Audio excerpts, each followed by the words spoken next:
Yeah. Can you bring me the seventh canto, please?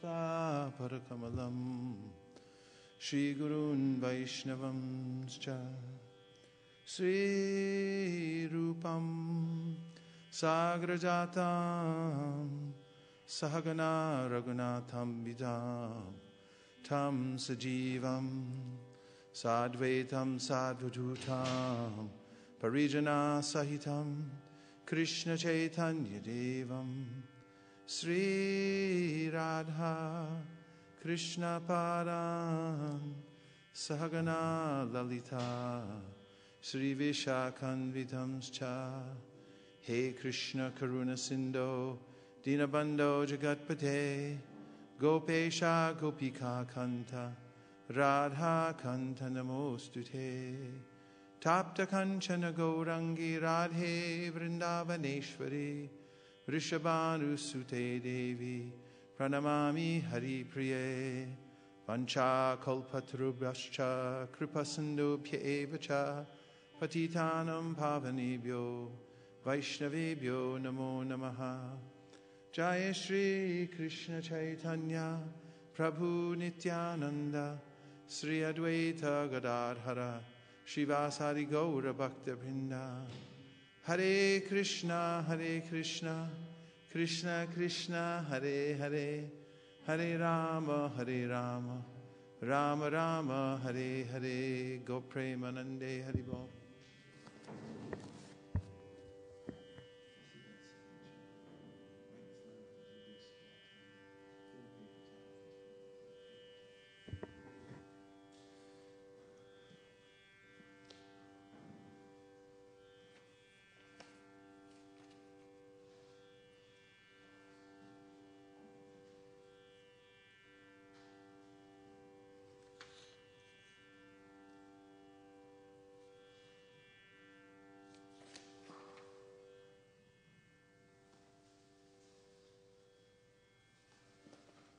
Om Namo Bhagavate Vasudevaya. Om Namo Bhagavate Vasudevaya. Om Namo Bhagavate Vasudevaya.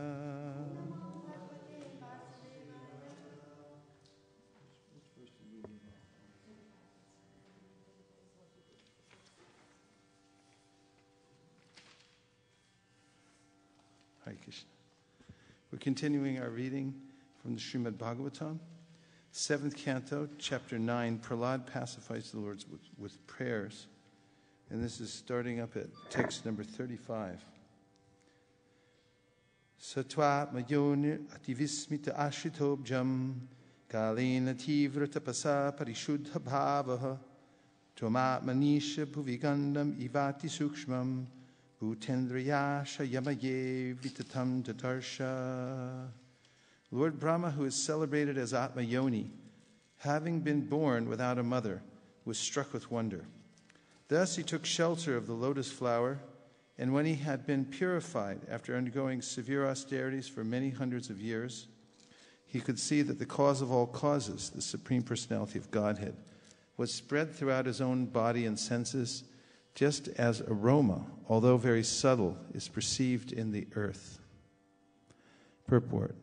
Hear the statement of self-realization, Aham Brahmasmi, which is interpreted by the Mayavad philosophy to mean that I am the Supreme Lord, is explained. The Supreme Lord is the original seed of everything. Janmad yasa yata aham sarvasya prabhavo matak sarvam pravartate. Thus the Supreme Lord extends everywhere, even throughout our bodies, because our bodies are made of material energy, which is the Lord's separated energy. One should realize that since the Supreme Lord spreads throughout one's body, and since the individual soul is part and parcel of the Lord, everything is Brahman. Sarvam kalavidam Brahma. This realization was achieved by Lord Brahma after he was purified, and it is possible for everyone. When one is completely in knowledge of Aham Brahmasmi, he thinks, I am part of the Supreme Lord. My body is made of his material energy, and therefore I have no separate existence. Yet although the Supreme Lord is spread everywhere, he is different from me. This is the philosophy of Chintya Bhedabe Tattva. An example is given in this regard of that of the aroma within the earth.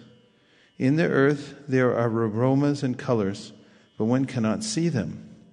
Actually, we find that when flowers grow from the earth, they appear with different colors and aromas, which they have certainly gathered from the earth, although in the earth we cannot see them. Similarly, the Supreme Lord, by his different energies, spreads throughout one's body and soul, although we cannot see him. An intelligent man, however, can see the Supreme Lord existing everywhere. Andantarasta paramanu charyantarastam. The Lord is within the universe and within the atom by his different energies. This is the real vision of the Supreme Lord for the intelligent man. Brahma, the first created being, became the most intelligent person by his tapasya, austerity. And thus he came to this realization. We must therefore take all knowledge from Brahma, who became perfect by his tapasya. So in this verse, Atma Yoni is Lord Brahma, because he was born without a mother, came from the lotus stem of Vishnu. And in the Brahma Samhita, we hear about the lotus flower, which is the reservoir of all the living entities. And Brahma, after coming out on the lotus, was in abject darkness and searched up and down, even went down into the water through the lotus stem. This was the causal ocean, Garbhodak ocean, and was searching for his source. And in the Bhagavad Gita, Krishna says that Narupam asyeha tato palabdyate nanto nacharir nachasam pratishta ashvatamenam suvaruda mulam asanga shastrena jidhena chitva. That this material world is like a banyan tree and you can't see its form. Narupam asyeha tato palabdyate ananto nanto nachadir. You can't see the beginning or the end. Nanto nachadir nachasam pratishta. You can't see where it stands, where it's coming out of. Ashvatamenam suvaruda mulam, but it's deeply rooted. Suviruda means a mulam, means it's a deeply rooted tree.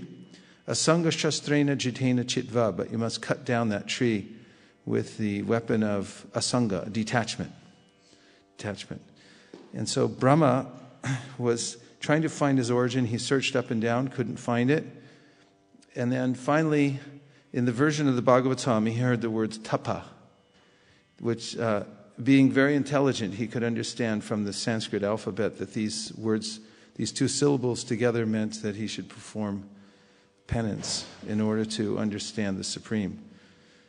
And in the Brahma Samhita, we hear that Uvacha puratas tasmai tasya divya saraswati kama krishnaya govinda he gopi jana ityapi balabhaya priyavahanira mantram te dasati priyam tapastam tapetena tapasidhir bhavishyati. That Divya Saraswati, divine Saraswati, appeared before Brahma. This is Saraswati from the spiritual world who appeared to him and instructed him in a mantra. He gave Uvacha Puratas Tasmai Tasya Divya Saraswati Kama Krishna Govinda Hi Gopijani. She gave him a mantra. And that mantra, she said, will give you all perfection. Practice this tapasya by saying this mantra, and you'll come to the perfect stage. So Brahma began performing tapasya, and for a long time, and then Krishna revealed himself to him. So the verse says that thus he took shelter of the lotus flower, and when he had been purified after undergoing severe austerities for many hundreds of years, he could see that the cause of all causes, the Supreme Personality of Godhead, was spread throughout his own body and senses, just as aroma, although very subtle, is perceived in the earth. So one point is that we must perform austerity to understand the Supreme Personality of Godhead. The first austerity is the austerity of the tongue. The Padma Purana says, Atashi Krishna namani na bhaved graim indriyai sevan mukhi jihado swayameva spuratyada, that when you control your tongue, and there's two ways. One way is to talk about Krishna, chant Hare Krishna, Krishna, Krishna Krishna, Hare Hare, Hare Ram, Ram Ram, Hare Hare. And when there's the urge to speak, you should speak about Krishna. That means Krishna Katha. You can talk about Krishna's instructions. You can also talk about Krishna's pastimes. Or if you're saying things which are in relationship to Krishna for your service, this is also considered to be transcendental speech. For instance, Carlos may say, bring me that hammer, because he's building a shelf for the broadcasting system over here. And because it's engaged, that sound vibration is engaged in Krishna's service, then Brahmarpanam Brahmahavir Brahmagnau Brahmano Hutam Tenaiva Brahmagantavyam Brahmakarma Samadhina. Krishna says, anything engaged in the service of the Supreme becomes transcendentalized, because matter is simply spirit covered over by sense gratification. So when anything's engaged in Krishna's service, it becomes spiritual. And so if you begin by speaking about Krishna and also tasting, that's the other business of the tongue, you take only food that's offered first to Krishna, Mahaprasad. These two things, then swayameva spuratyada, then Krishna will reveal himself to you. So this is the main austerity in the tongue. It has a straight line to all the other senses. If you control the tongue, then all the other senses will come under control. And the first verse by Rupa Goswami in the Upadeshamrita, we all know, Vacho vegam manasa krodha vegam, jihva vegam udaropasta vegam, etan vegam yo vishaheta dhira, sarvamapimam pritivim sashishat, which means that one must learn to control all the urges of the senses. All the senses have their urges, or vegas. And he starts with vacho vegam. So there's an urge to speak. Generally, people like to rumor monger when there's some rumor going around, or some news. Like on the news, they talk about any old thing. Anything that will attract people's attention, they'll talk about it. And if you don't watch the news, then you're lucky, because none of those impulses come into your mind. Says, get somebody got about, and you don't have to pass it on. And all kinds of ways that people talk about what happened in the village. You know, did you hear what happened to Mary Sue down the street? You know, her car got broken into, and that's not the half of it. You know, so this is Gramya Katha. What's going on in the village? You know, what happened to who? Who said what to whom, you know, who left whom, whatever's going on in the village. This is Gramya Katha. It's a waste of time. It diffuses one's energy for spiritual life. And unrestricted talking is compared to the croaking of frogs. Frogs croak and croak and croak, and they think it sounds very beautiful, and they're trying to attract a mate, but the vibration also attracts the black snake. It slithers through the grass, and it finds the frog because of the sound vibration. So similarly, death stalks those who simply speak unnecessarily, and then death grabs you. So one should control one's speech. And if you can do this by speaking about Krishna and restricting the speech to those things which are important for one's business. Now, if you have a business and you have a livelihood, that's also okay. You can speak about your business. Obviously, you're not going to go to work, and when they ask you, you know, can you fix this bug in the computer? You say, Hare Krishna, Hare Krishna.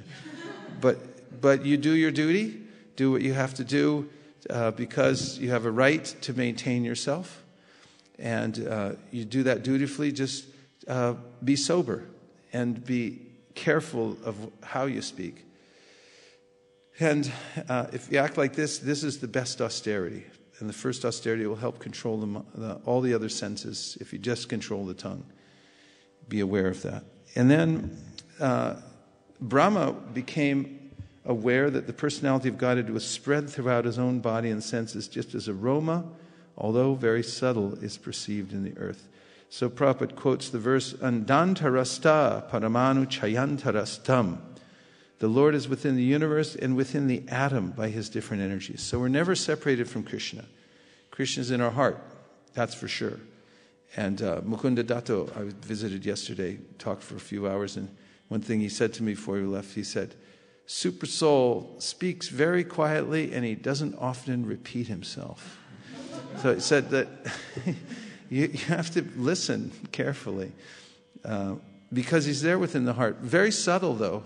When our senses are engaged in thrashing about in the material world, in gross objects, and the mind and intelligence are absorbed in thoughts of sense gratification, sound drowns out the instructions coming from Super Soul from within. We can't hear it.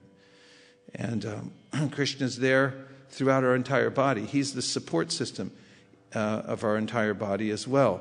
And we can perceive that he's everywhere, and we're never separated from him. In the 15th chapter of the Bhagavad Gita, Aham Vaishva Naro Bhutva Praninam Dihamashrita Pranapana Samayukta Pachanyanam Chaturvidam. Krishna says, I am the fire of digestion. I'm the ingoing and outgoing breaths within the body.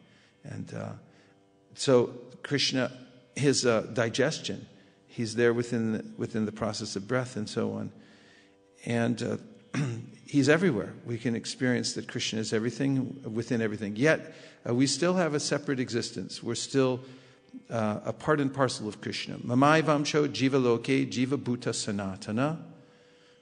This is confirmed in the Bhagavad Gita, 15th chapter, that we're a separated part of Krishna, a parcel of Krishna, a fragment. Qualitatively the same, but quantitatively we're tiny, like a particle of sunshine coming from the sun, like a sun ray coming out of the sun. And so Brahma could realize through his tapasya, his bona fide process of tapasya, the presence of Krishna within his senses. And he could experience that he was everywhere, just like the aroma of a flower becomes all-pervading. So, questions so far? Or comments? We got microphones ready to go, right? Go right ahead. Hare Krishna, Prabhu. When you said that... I heard today from our technical staff that when you hold the microphone at a certain angle, about 1 inch from your lips, it gets the best reception for our audience. Thank you. Hare Krishna, Prabhuji. Okay. When you said that, Krishna is everywhere, is our digestion system, but why don't we... Why I'm not able to connect that thing in my consciousness, all that, because he's the breath, he's the digestion system. But I see that's Krishna, but not what the digestion system is Krishna too. So why can't I do that? Or maybe why that perception is our brain that... Why can't you see Krishna in all these things, like in the digestion and so forth? Well, he is to be realized. And he reveals himself. Bhaktyamam abhijananti yavanyash chasmi tatvata. Tatvato gyatvam vishdite tadanat anantaram. I said that second to last line a little bit different. But when you engage in devotional service, then Krishna will gradually reveal himself to you. So it's a descending process by which we understand Krishna. Srila Bhaktisiddhanta Saraswati Thakur used to say, don't try to see Krishna, but try to act in such a way that Krishna will see you. So by performing yoga, then one gradually comes to understand Krishna. He reveals himself, how he is the intelligence Prabhupada mentions this in the second canto of the Bhagavatam, that through the process of introspection, you can understand how intelligence is coming to you. It's not you, but it's being provided to you as a gift. And you can understand that intelligence is the form direction of the supersoul. And then you can also understand the various aspects of Krishna as he reveals himself to you. We have to create the environment in which we can understand him, the environment in our mind, in our intelligence, and the senses have to become purified. That sarvapadi vinirmuktan tapratvena nirmalam rishikena rishikesha sevanam bhaktir uchate. This Krishna is the master of the senses. He's called Rishikesh. And he's revealed when our senses are purified. So how do you do that? You can purify your senses through devotional service. When you engage your senses, especially in the processes of shravanam, kirtanam, hearing, chanting, and all the other senses can be engaged in Krishna's service also, the senses become purified. And the body, although apparently material, it becomes spiritualized. Just as when you take an iron rod and you put it in fire, it becomes hotter and hotter and hotter, and then it becomes red hot. Then that bar itself is exactly like fire. So when you engage your senses and your mind, intelligence in Krishna's service, then they also become spiritualized. And sattvam vishuddham vasudeva shabditam.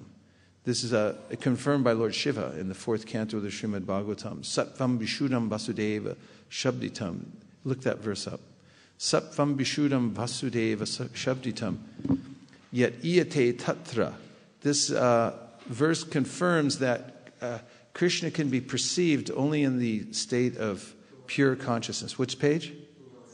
217. Look at this verse. This is an important and famous verse. Sattvam vishuddham vasudeva shabditam. 217.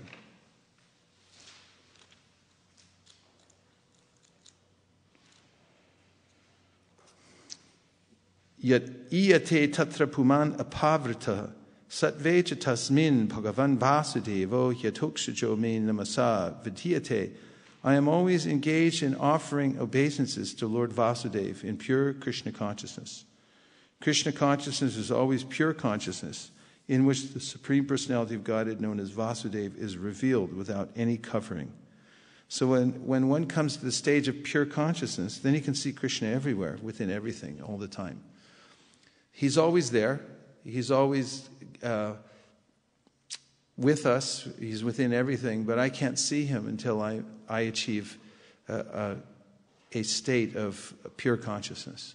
Also confirmed in Brahma Samhita. Premanjana chudita bhakti vilochanena santak sadaiva hridayeshu vilokayanti. Yam shama sundaram achintya gunaswarupam govindamadi purushamtam aham bhajami. This verse says, Prema Anjana. When you have the salve of love, it's like you go to the druggist and he gives you a special salve. You put it in your eyes and then you can see. So when people go to the holy Dham, they look around and go, I don't see anything. But when you have love for Krishna, then the Dham reveals itself. There's a covering over the Dham, so you can't actually see what's going on there. And so our senses are covered over. By what? Sense gratification.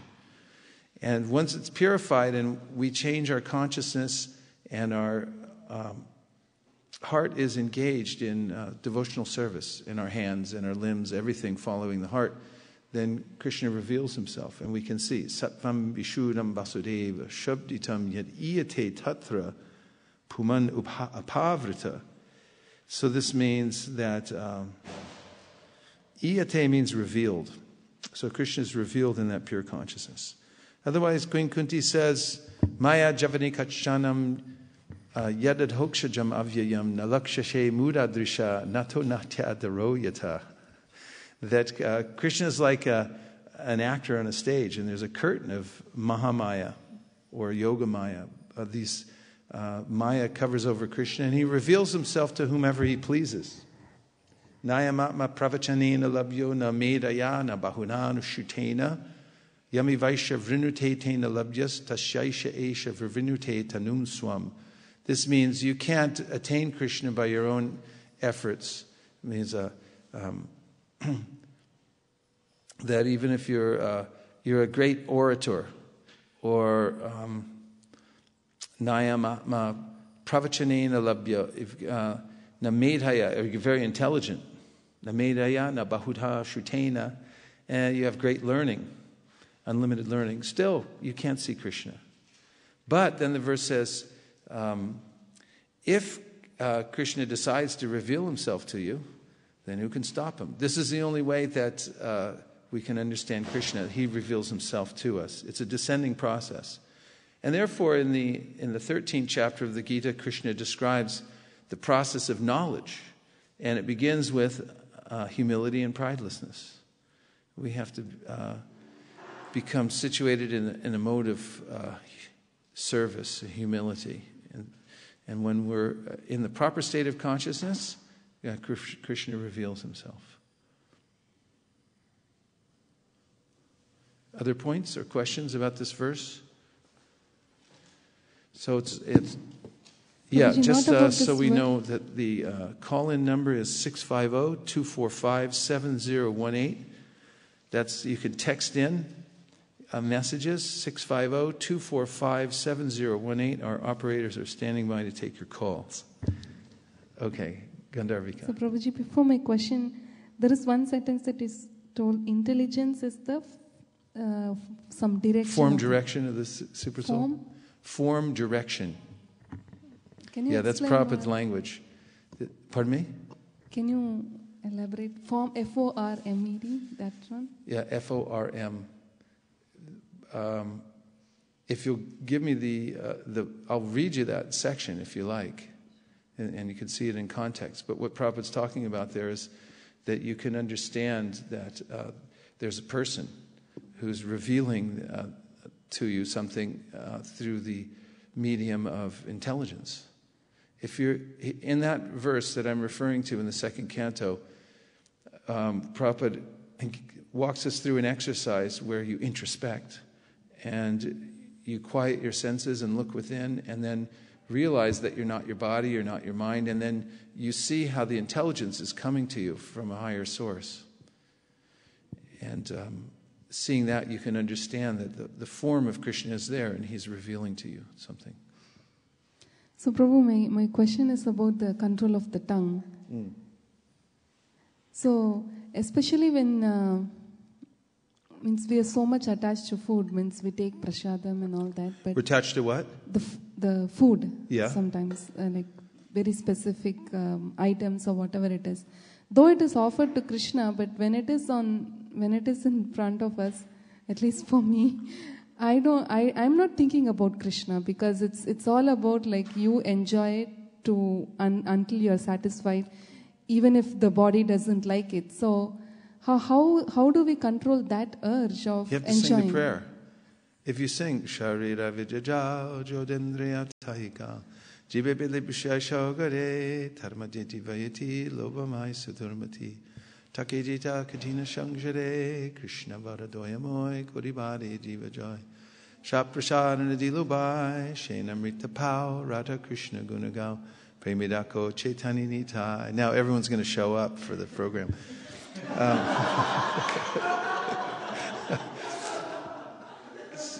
If you say that prayer, it's a very powerful prayer. Before you take prasadam and you think about it and joyfully say, now let us glorify the Lord by taking this prasad. And you meditate on Krishna. It's a meditation, honor prasadam. When you take prasadam, think about Krishna, how kind he is to give us this nice mahaprasad to help control the tongue. And then you'll have the transcendental experience. It's transcendental. Thank you. Okay. Because I think it sometimes feels that we are almost in the Annamaya stage, like almost. That's okay. Most of the life. That's all right. With prasadam, it's okay. This is Lord Chaitanya's special mercy. It's the Lord's special mercy. That just Uddhava says in the third canto that just by wearing the garlands and other things and taking the Lord's prasad, just by that we'll come to the perfectional stage. Have no fear. Don't worry. Prasad's okay. Lord Chaitanya Mahaprabhu made his devotees eat up to the neck sometimes, and he would joyfully, they'd take prasad all the time. The Chaitanya Charitamrita, 1/3 of the book is all about the different preparations they took. And so this is transcendental pastimes of the Lord, because there's variety in the spiritual world, and all these foodstuffs are offered to Krishna in nice ways, with tulsi leaves and, a nice clay cup of water and all these kinds of things. You can't help but be purified by that activity. And if at home you offer your food to Krishna, your whole house, because we're in Annamoy, no doubt about it. But the fact is, if you offer everything to Krishna first, it's like controlling a hurricane practically. The tongue wants to no, I want to eat it. And, hurry up. But if you take that one step and first offer it to Krishna with some prayers, then your whole house, the whole energy of the house comes centered around that offering. If you can just get in that habit of offering everything before you take, then it transcendentalizes the whole house. The whole system becomes purified. Such a nice thing. That's how powerful devotional service is. Just by taking the Lord's prasad, we'll conquer over the elements. Bhaktivinoda Thakur says in one of those prayers that we don't sing yet, in the prasad prayers, he says, today what yogis attain after 10,000 years of meditation, we will attain by taking prasad, taking the Lord's prasad. That's how powerful it is. Yeah. I just remembered that Mukundadatta Prabhu, he was also... 1 inch. He gave a lecture on how to make Krishna eat, something based on that, how to make Krishna eat. So he mentioned there about prasadam. I don't remember the exact what he said, but he did say that, during the earlier years, like Prabhupada's, in his movement, many people started coming just because of prasadam, and they ate and ate and ate without realizing, and today many of them are temple presidents and very, very senior devotees. Yeah. So I was just remembering that. Yeah, we should interview everyone, see what made them come. Any other points?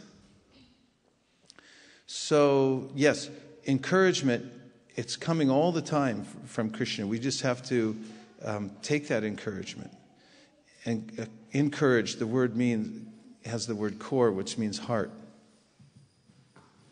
Is there supervision, or is this going to be wild time?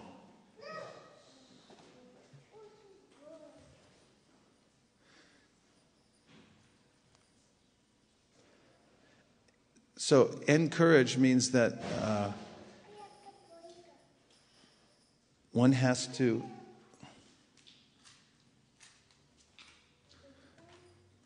one's heart has to be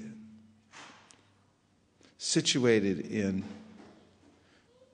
confidence that Krishna is supporting me. And in many, many ways, and limited ways, Krishna is sending encouragement to us. So there's a word in the Guru Gayatri, in which the word Pracodayat comes. Also in the Gayatri mantras, this word Pracodayat. It comes from the Sanskrit word root chud, and chud means to encourage, and or to impel forward. Chud.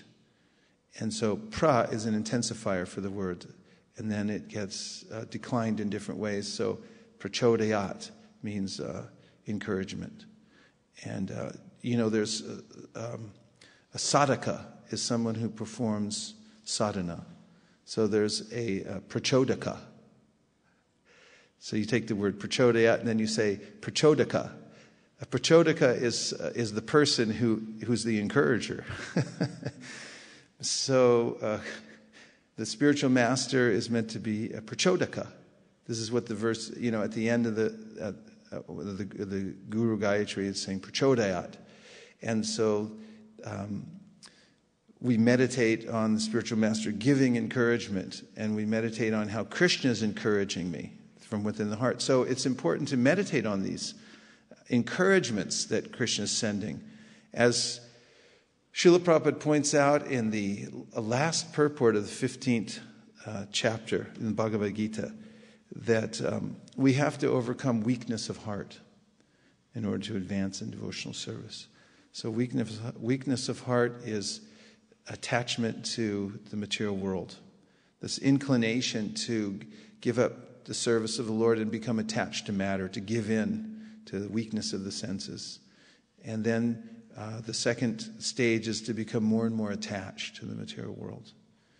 And so we must be encouraged to, as I said before, asanga shastrena dridhena chitva. We have to cut down the tree of the material world. And sometimes that's a scary prospect, because I feel like I'm part of this material world. I have a fear that if I give up my protection of the body and I surrender to Krishna, what will happen to me? What about my stake in the material world? I'm going to lose it. So Krishna is encouraging us, don't worry. Ma suchaha. There's one very nice devotee who's writing me letters from prison, and he's saying, he loves this verse, Ma suchaha. He keeps saying, Ma suchaha, don't worry. Just don't worry. Krishna says, don't worry.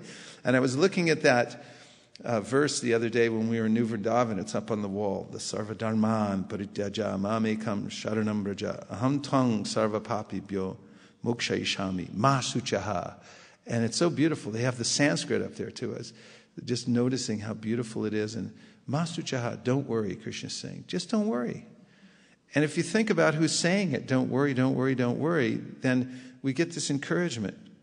And then Krishna sends us his representatives, all kinds of representatives. There's the Vartmana Pradakshaka Guru, who comes to show us the path of devotional service and introduces us the first time to the idea of Krishna consciousness. And then there's Shiksha Gurus, who encourage us by giving us the transcendental knowledge. It's so encouraging when you meet somebody who's convicted, that they're going to surrender to Krishna. They're in the process of surrender. They have surrendered to Krishna, and they're experiencing Krishna consciousness for themselves, the exhilaration of life in Krishna consciousness. All possibilities are there. And when we hear from them, then we become encouraged. That transfers from their heart to our heart. This kind of shiksha is very powerful. If you come before a devotee who is situated solidly in Krishna consciousness, and you hear his or her katha, then our heart changes. Satam prasangam mama virya sambido bhavanti hrit karna rasayana katha taj joshanad ashu apavarga vartmani shraddha ratir bhaktir anukramishati. In the association of satam, these pure devotees, then we can hear and chant. And if we do that, then that sound vibration itself, it purifies the heart. And it takes us away from this weakness of heart, that I'm captivated by the material world. I can't give it up. And then I become shraddha. I become a faithful person. If we're not faithful, Krishna says in the Bhagavad Gita, Shraddhana Purusha Dharmasyasya Parantapa.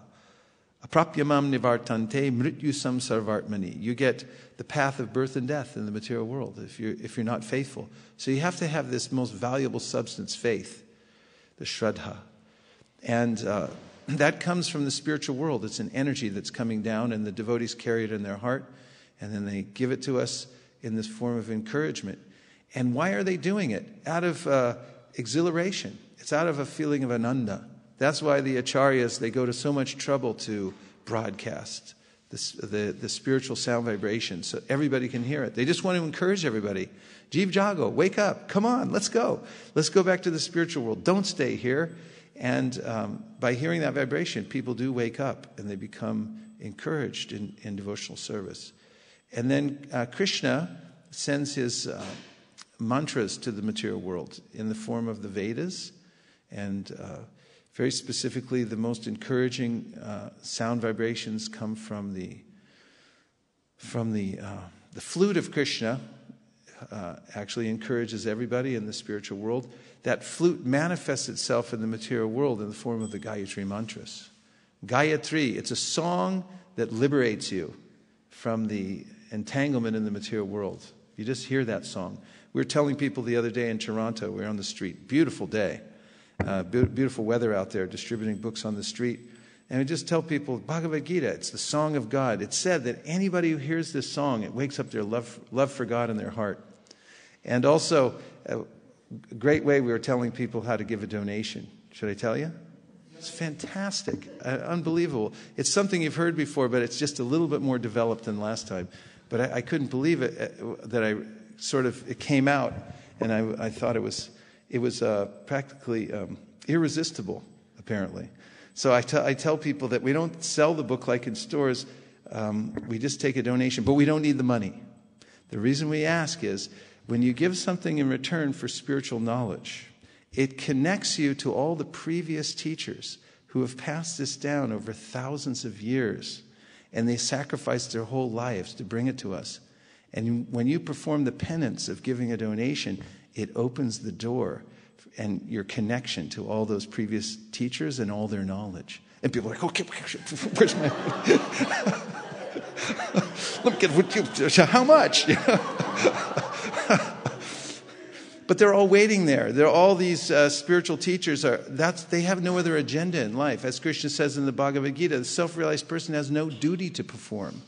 Duty means some obligation in the material world. Sarvatmana yasharanam sharanyam gato mukundam parihrita kartam. Bhagavatam says, a sarvatmana yasharanam, a person who's given their whole soul, everything to Krishna. They've surrendered. I surrender. Masuchaha, I believe it. I surrender. They have no other duty to perform. They have no obligation, and no more debt. And nobody can hold anything over them anymore. They're free to encourage everybody. Because in politics, as Prahlad Maharaj was saying earlier in our teachings, when you're politically minded, when you have a vested interest in the material world, and you're thinking, if I make friends with that guy, I'm going to lose out. And even though I like him, I can't make friends with him. If I make an alliance, the wrong alliance, then I'm going to blow it with everybody else. I'm going to miss my money. I'll miss my paycheck, whatever. When we're bought and sold by our material desires, then we can't be full encouragers. But Krishna, he's free, and his representatives are free to encourage everybody and pass down this encouragement. So Krishna encourages through the Gayatri mantra, the flute, and it gets realized by Brahma. It comes out as the Gayatri mantra, and it gets passed down. And then later that Gayatri expands into the Srimad Bhagavatam. It's the flute song of Krishna.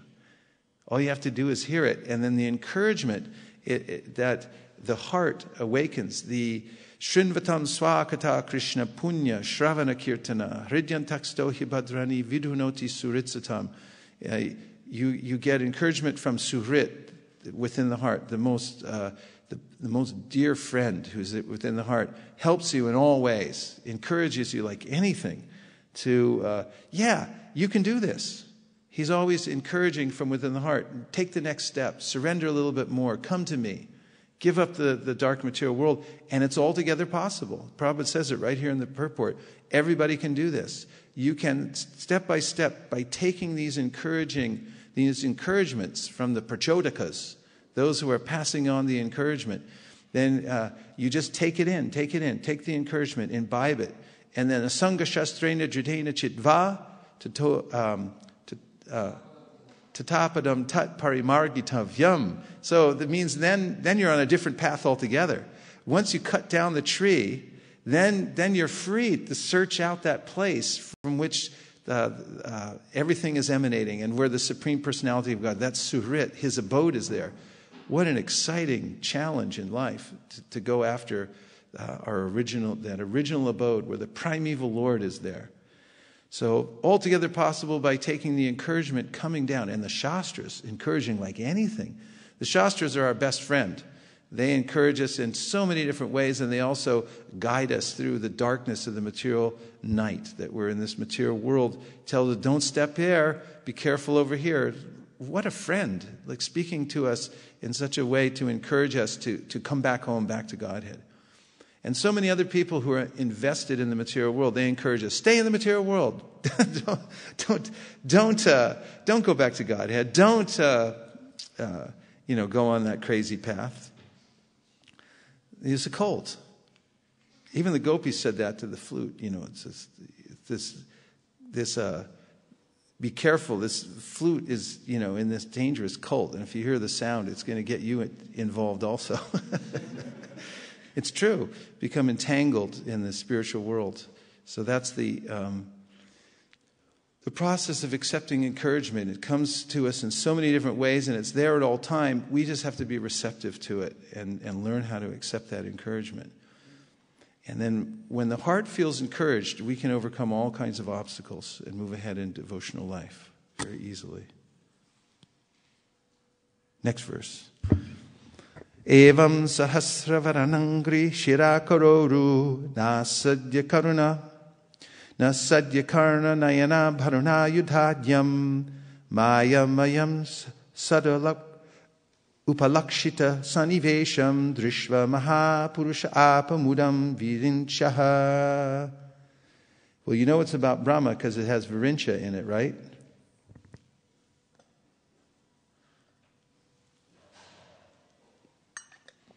Translation: Lord Brahma could then see you possessing thousands and thousands of faces, feet, hands, heads, thighs, noses, ears, and eyes.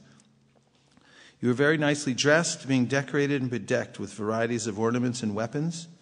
Seeing you in the form of Lord Vishnu, your symptoms and form being transcendental, your legs extending from the lower planets, Lord Brahma achieved transcendental bliss. Do we have a text? If you'd like to text in a question or a comment, it's 650-245-7018. Purport: Lord Brahma, being completely pure, could see the original form of the Lord as Vishnu, having many thousands of faces and forms. This process is called self-realization. Called what? Self-realization. Genuine self-realization consists not of perceiving the impersonal effulgence of the Lord, but seeing the Lord face to face, seeing face to face the transcendental form of the Lord. As distinctly mentioned here, Lord Brahma saw the Supreme Lord as Mahapurush, the Supreme Personality of Godhead. Arjuna also saw Krishna in the same way. Therefore, he told the Lord, Param Brahma, Param Dhamma, Pavitram Paramam Bhavan, Purusham Shashvatam Divyam. You are the Supreme Brahman, the ultimate, the supreme abode and purifier, the absolute truth and the eternal divine person. The Lord is Parama Purush, the supreme form. Purusham Shashvatam. He is everlastingly the supreme enjoyer. It is not that the impersonal Brahman assumes a form. On the contrary, the impersonal Brahman effulgence is an emanation from the supreme form of the Lord. Brahmano hi pratishtaham amritasya vadyasya cha shashvatasya cha dharmasya sukasya kantikasya cha. This proves in the Bhagavad Gita that where Krishna says, I am the source, the basis for the impersonal Brahman. It's emanating from Krishna, not the other way around, which would be illogical anyway. Upon being purified, Brahma could see the supreme form of the Lord. See? Upon being purified. Spiritual life is a process of purification. So as we become purified, as the senses become purified by engaging in devotional service, gradually we're able to perceive the Lord. He reveals himself. The impersonal Brahman cannot have heads, noses, ears, hands, and legs. This is not possible, for these are attributes of the Lord's form. The word Mayamayam means spiritual knowledge. This is explained by Madhvacharya. Mayamayam Jnana Swarupam. That's nice. Listen. Mayamayam Jnana Swarupam. So Mayamayam Jnana Swarupam. The word Mayamayam describing the Lord's form should not be taken to mean illusion. Rather, the Lord's form is factual, and seeing this form is the result of perfect knowledge. This is confirmed in Bhagavad Gita, Bahunam Janmanamante Gyanavan Mam Prapadyate. So Bahunam Janmanam Ante, after many births. Bahunam, many births. Janmanam. At the end, Gyanavan Mam Prapadyate. When one becomes Gyanavan, he's full of knowledge. He has this knowledge, then Mam Prapadyate. Then he surrenders to me. So this is the material world is a reformatory. And we're meant to come to this point of surrender to Krishna. And there's a way in which our experience in the material world is disheartening, to say the least. And then when we get a connection with Krishna through the medium of the spiritual master, Brahmanda Brahmate Kon Bhagyavan Jeev Guru Krishna Prasadi Pai Bhakti Lata Bij, then we can get that seed of devotional service within our heart. And then we can actually, using our own volition, engage in the process of surrender to Krishna. And this is the sole purpose of the human form of life, to come to this stage of surrendering to Krishna. No other business in human life. Krishna says in Gita, Daiva hi esha gunamayi ma maya duratyaya mameva ye prapadyante mayam evam tarantite. It's very difficult to cross over the material ocean and to become free from this mire of birth and death. But if one surrenders to Krishna, he can easily cross beyond it. Easily. So someone who comes to this point, if you see someone engage in the surrender process, this is bahunam janmanamante, after many, many births and deaths. If a person becomes very intelligent, then he begins this surrender process to Krishna. And then vasudeva sarvamiti sa mahatma sudurlabha. Person engaged in the surrender process who comes to understand that Krishna is everything, Vasudeva is everything. That person is a rare Mahatma. It's a rare soul. The word Jnanavan refers to one who is perfectly in knowledge. Such a person can see the personality of Godhead, and therefore he surrenders unto the Lord. The Lord's being symptomized by a face, nose, ears, and so on is eternal. The Lord's being, symptomized by a face, nose, ears, and so on, is eternal. Without such a form, no one can be blissful. The Lord, however, is Sakchit Ananda Vigraha. As stated in the Shastra, Ishvara Parama Krishna Sakchit Ananda Vigraha. When one is in perfect transcendental bliss, he can see the Lord's supreme form, Vigraha. In this regard, Srila Madhvacharya says, Gandakya devata yadvat pritivim vyapya tishtati evam vyaptam jagad vishnum brahmatma stam dadarshaha. Lord Brahma saw that as aromas and colors spread throughout the earth, the Supreme Personality of Godhead pervades the cosmic manifestation in a subtle form. Lord Brahma saw that as aromas and colors spread throughout the earth, the Supreme Personality of Godhead pervades the cosmic manifestation in a subtle form. Any comments or questions? Yes.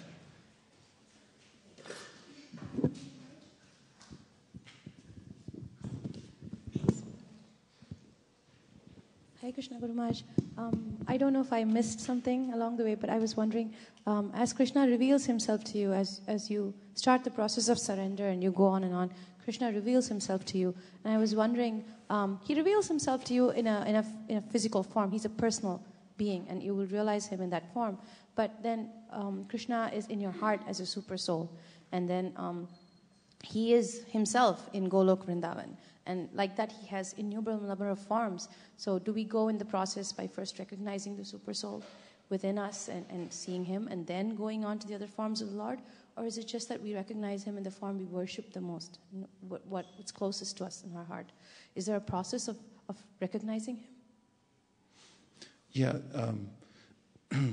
there is a progression from Brahman to Paramatma to Bhagavan, which is mentioned.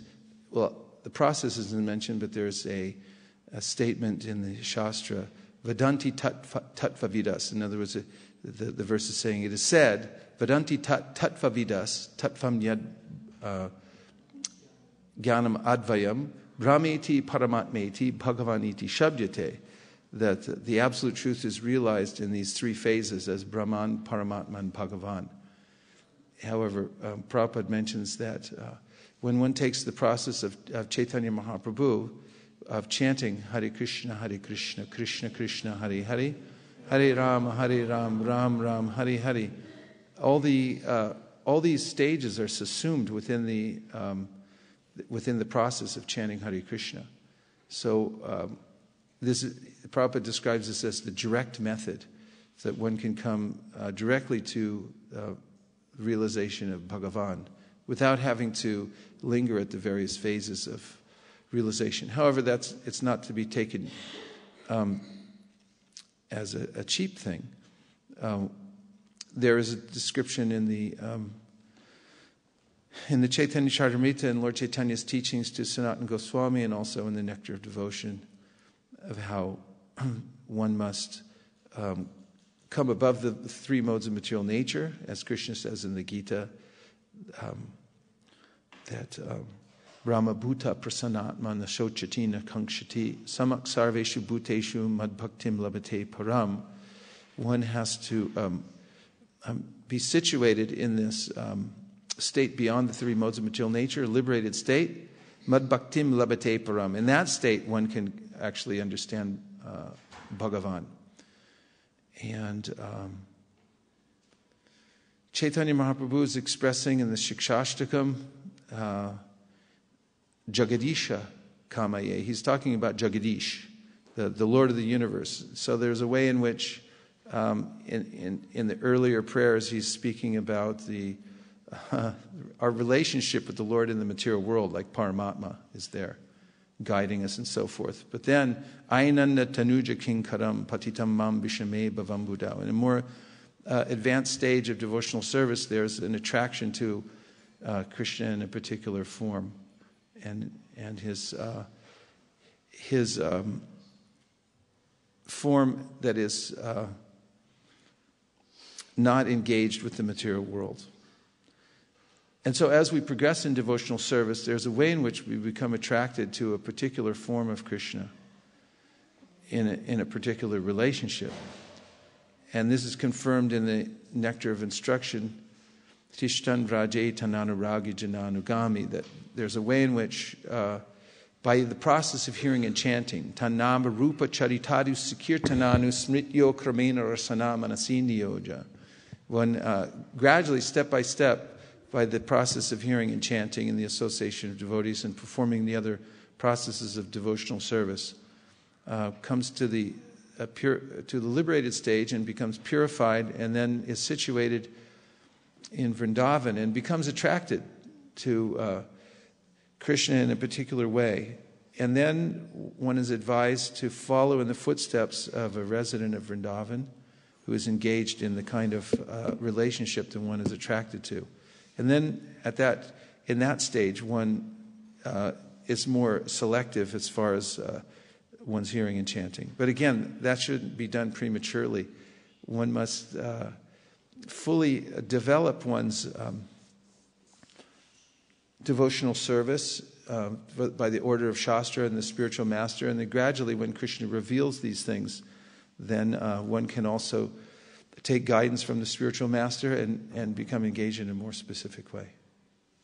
Yes? Actually, the reason I asked that was because when we work on anarthas and we're trying to correct ourselves and we want to follow Vaishnava philosophy and etiquette, and we realize that we're always, the shloka comes that the best association is the one who has no nindadi sunya hridayam. And to get to Nindadi Sunya Hridayam, I realized that first we must recognize the Paramatma within everybody around us. And that will help to get to that point. So I was thinking that there must be a flow. Yeah, I mean, we can't overlook the Bhagavad Gita. Look, Krishna's talking about karma yoga. And, giving the fruit of your work and things like that. We should concentrate on these preliminary stages, the things that we're able to do to connect to Krishna in a very real way, and then gradually we'll come to a more advanced stage, not trying to bypass anything. Himanshu? Hare Krishna, Prabhu. Prabhuji, you were talking about Mahashaja and surrender, and like you always say, just depend on Krishna. And even in Leela Amrita, there are many instances where Prabhupada just said, just depend on Krishna. I would request you to please enlighten deeper on this, because there are situations in life where we have to act using our intelligence, whatever we have, And there is a higher principle of depending on Krishna as well.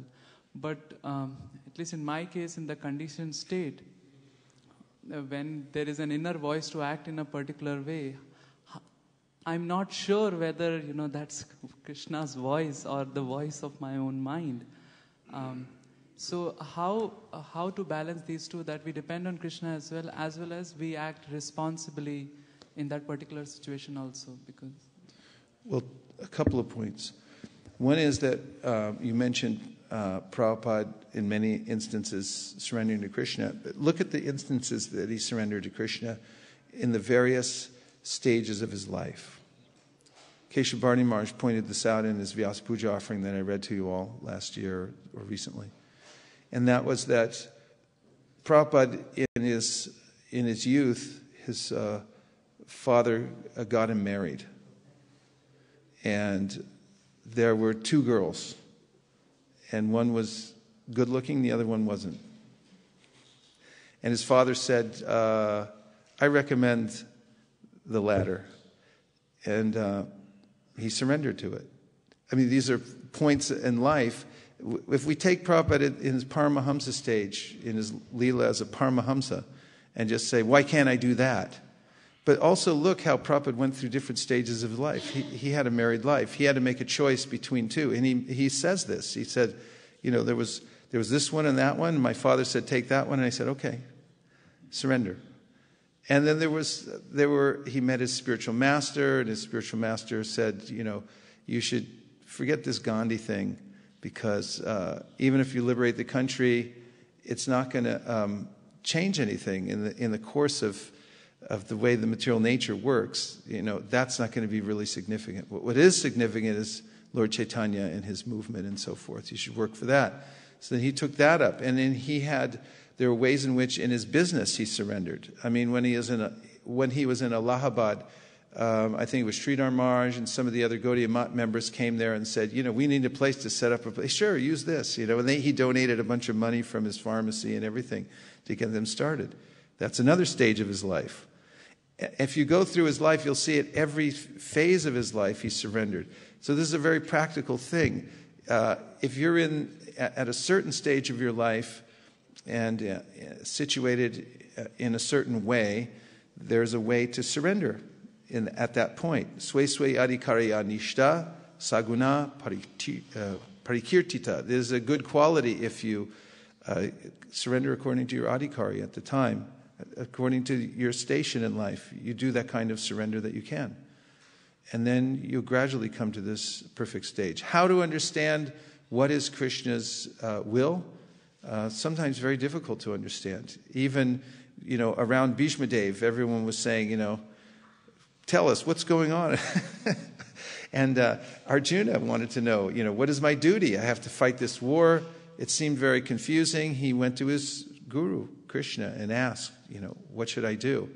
So we constantly have to check in, triangulate by taking Guru Sadhu Shastra. We align ourselves around these principles. What does it say in the Shastra? What does the Guru say? And what's the general precedent that the sadhus have set? Because Shastra also, it may say seemingly contradictory things sometimes. Do this, do that. So the Bhagavatam says, therefore, Mahajano yena gatasa panta. The real path is set by the Mahajans. What did they do? What is the example that they set? And there are various kinds of evidence that Krishna says we should take. What is it? Shruti pratyaksham aitiyam anumanam chatushtayam. So these four kinds of evidence one should take, and aitiyam is one of them. Aitiyam means this tradition. What is the Vaishnava tradition? How has it been passed down? Through many ages. Like in a legal system, what is the precedent? The lawyer, the judge wants to know, what's the precedent? What did all the other courts decide on this case? And if there's strong precedent, then he doesn't change it. Even if he has a different opinion, so that's all right. It's already got that. It goes that way. That's the way it goes. So you have to find your way through this life very artfully. This is the art of living, actually. And how to follow Guru, Sadhu, and Shastra in such a way that you come to the ultimate goal. So you have to live a life, a pure life. Yesham twantagatam papam jananam punyakarmanam te dvandva mohanir mukta bhajanti mam dridavata. Dridavata means that you have to be that you're determined on your path back home, back to Godhead. That kind of determination means that you're attached to the Shastra. You attach yourself to Guru, Sadhu, and Shastra. And you can only do that when you're controlling your senses also. Otherwise, as I said earlier, you won't be able to hear the voice of the Super Soul, nor will you be able to follow the order of the spiritual master very, enthusiastically, or take the encouragement that's coming down. You also have to give up sinful activity and situate yourself in such a way that you can take advantage of all these things, so you can hear it. So you can hear what's being transmitted from the spiritual world. That requires some really fine-tuned hearing. Yeah, we want to hear what's coming from the spiritual world. You can hear that message, what Krishna is telling you to do, but you have to listen very carefully. That's why we try not to mess it up with other kinds of sounds and vibrations and ways of life that pollute the consciousness and so forth. But Krishna is so generous and so kind that he's always guiding us, and even what we may consider missteps are not the end. They can become pillars to success when we continue on in our devotional service. What looks like a loss actually can become a great gain for us if you're just sincere. That's the point. If you stay sincere, tesham satata yuktanam bhajatam pritipurvakam dadami buddhi yogam tam yenamam upayanti te. The Krishna informs our intelligence if we're sincere. If we just worship him sincerely, Krishna will enliven our intelligence. He'll inform our intelligence.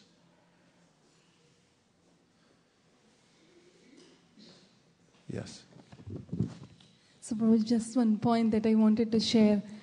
We have many examples at ISV. I just thought I'll share one such example of who remains always encouraged in spite of all the difficulties. So, many times when sankirtan goals come and before it's met, I see Malini, she's very anxious. And she was saying, Mataji, I was anxious because our goals are big. But then, each and every sankirtan devotee has done, they do so much sacrifice to achieve the goals. But at least personally, I'm very close with Malini that I see the anxiety that she carries within her heart. Because for me, give me a job, I'm done. I don't want to carry the anxiety. But over almost 10 years now, she's carrying that anxiety within her to meet the goals, which is very difficult. When we really sit and think about so many obstacles that we have faced, it's unimaginable, though she looks like a normal householder taking care of all these things. It's really such a great task to carry that anxiety and coordinating, and just simply by carrying that anxiety, I think she's really setting an example for others. And it's not that she's slacking on other things, she's also doing it. So I was just talking to her day before yesterday, and she was saying that it's simply because Mataji, everything is possible because Vaisesika Prabhu is praying for us.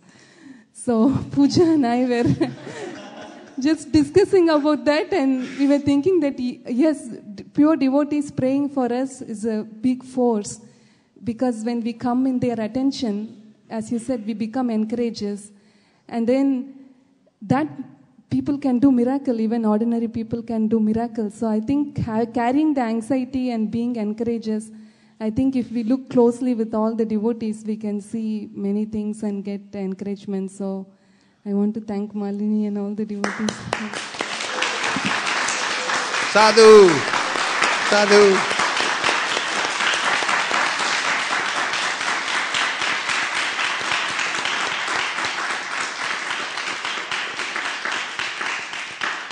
Very well put. And somebody's praying for me. Otherwise, how can I go on? And this is the culture of encouragement that we have in our Vaishnavism, is that devotees are always praying for each other and wishing that others well, helping the devotees to move forward. This is the real culture of Vaishnavism. That parupakar means that devotees are trying to help each other. Machita makata prana bodhayanta parasparam kathayantashamam nityam tushanticha ramanticha. They enjoy that, talking amongst themselves, and also they go out to encourage others. That's what sankirtan is. We're encouraging others to take Krishna consciousness. And also, I like this point about, one who carries that anxiety of the duty to reach goals, to perform the sacrifice of sankirtan. It's an all-encompassing sacrifice. And in the Gita, Krishna talks about how he says that the supreme transcendence is eternally situated in acts of sacrifice. That's where to find Krishna, in acts of sacrifice.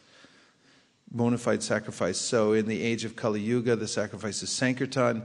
Previously, there were all kinds of yagyas. We read about in the Bhagavatam how there were even these sacrifices in which the priest would sacrifice an animal, but they would bring him back to life through the mantra.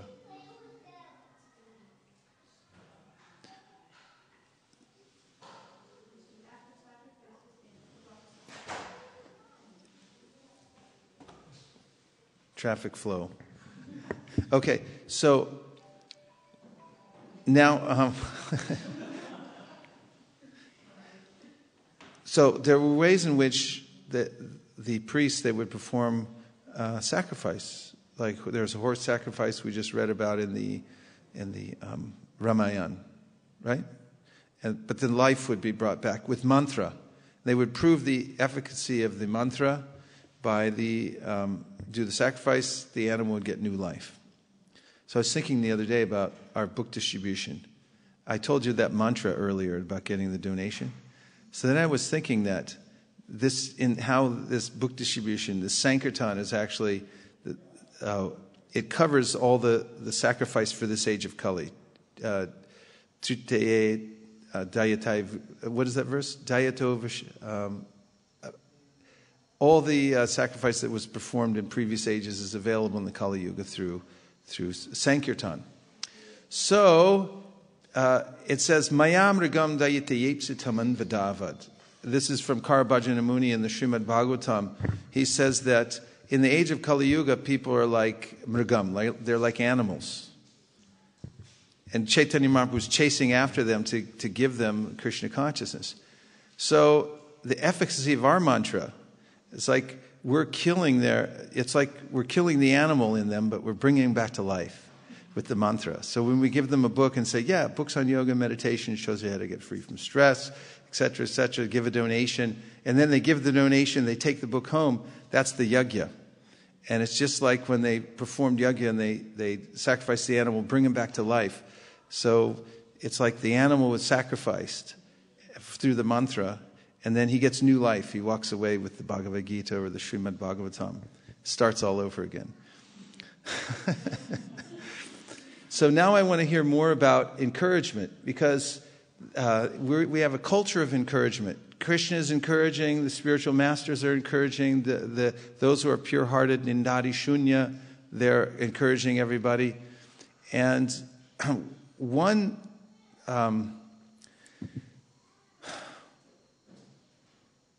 sentence of pure encouragement from someone who's got all good intentions can bolster our spirits for a long time.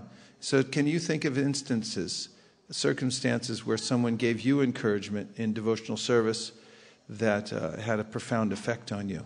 Any specific cases? Yes. Sukeshwari needs the microphone in the back. Is there some kind of Kumbh Mela or something going on here? Sorry, Prabhu. We actually have a rehearsal today, soon, It's for the not kids. right. So actually, we have some Mataji stuff. It's what? We're doing a program tomorrow, so kids are... Okay. Prabhuji, I was thinking about the encouragement. I recently, hearing Kalasudha Mataji on call, her classes. So, when I do something, when I have an effect of doing some devotional service and feel happy, usually I don't share it as much. And I think that, when I share it, or even if I share it, I always think in my mind that I did good. I feel proud about myself. And then, so I start feeling, I didn't like that part. So then I decided that when I feel something or do something good, I shouldn't be, sharing it with that aspect. But I like the point what Kalasudha Mataji put, when she said something that she's able to do. So she says that it is because of Krishna and Guru's mercy, and when you share it, it should be that I'm not able to do anything, but because of Krishna, I'm actually doing this. And automatically, we don't feel proud about ourselves because we are actually not doing it.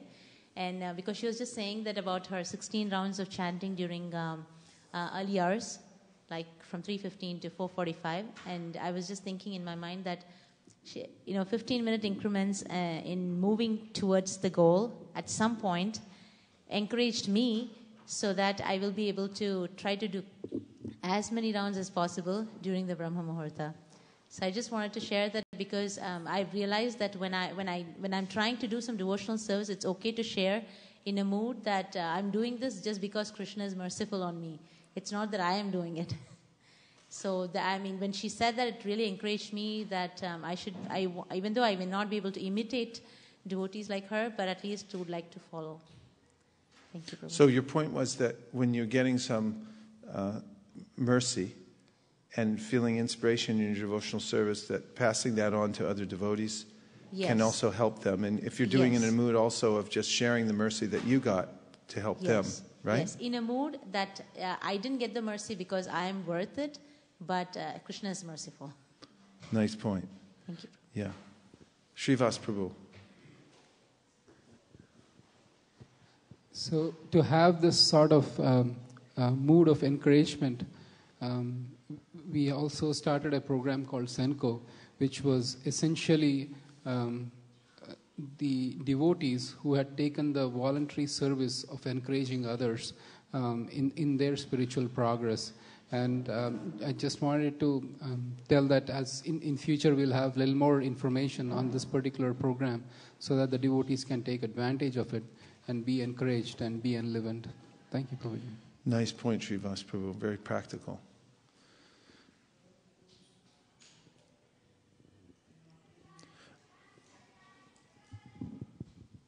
Prabhu, when I was in LA and doing my master degree there, at that time I started visiting ISKCON temple at the time, and then I repeatedly get the devotee association during the Sunday feast program. So we're talking by association. We fortunate enough, means myself, getting the Krishna Namacharya Prabhu in LA, and he is very nice devotee, and his association is encouraged always us to enter in the Krishna consciousness or take something. So lifetime I was as a vegetarian, and for me onion garlic, I said how can I leave onion garlic? So even after a session of 6 months or 1 year, after that one time we are talking, and he mentioned that whatever you cooks, right, you offer to God or Krishna? We said no. She said, why? You can just offer something. We said, Prabhu, but we are cooking with onion and garlic.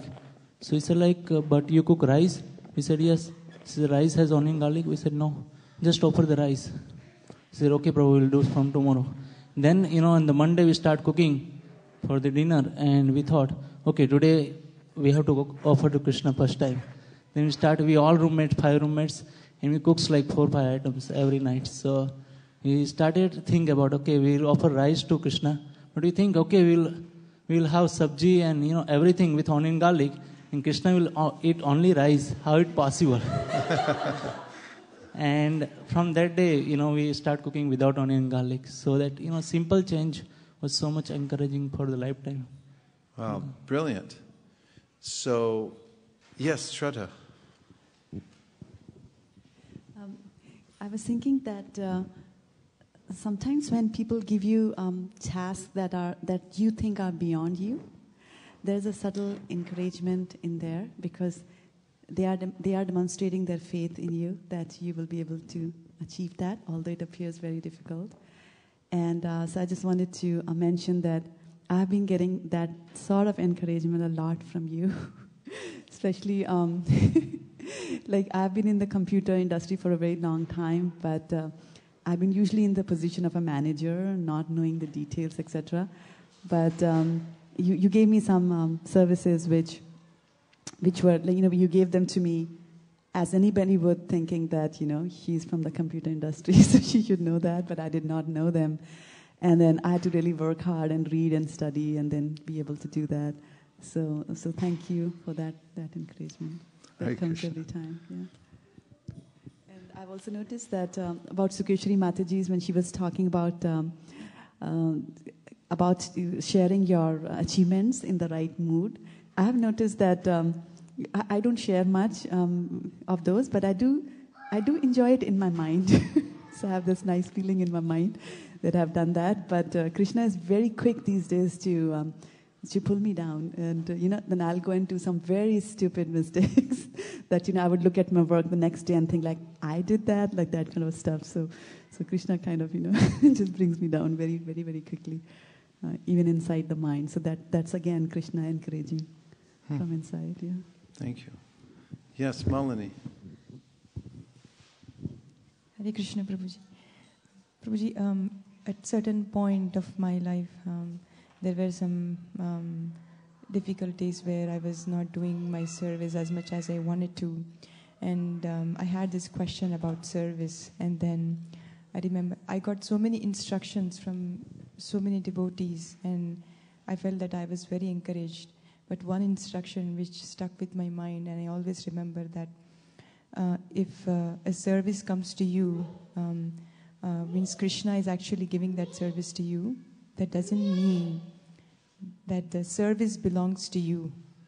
The service is actually coming for Krishna. But you cannot be attached to the service, but you should be attached to the mood of that service. So since then I've been thinking about that, this is my service, this is your service.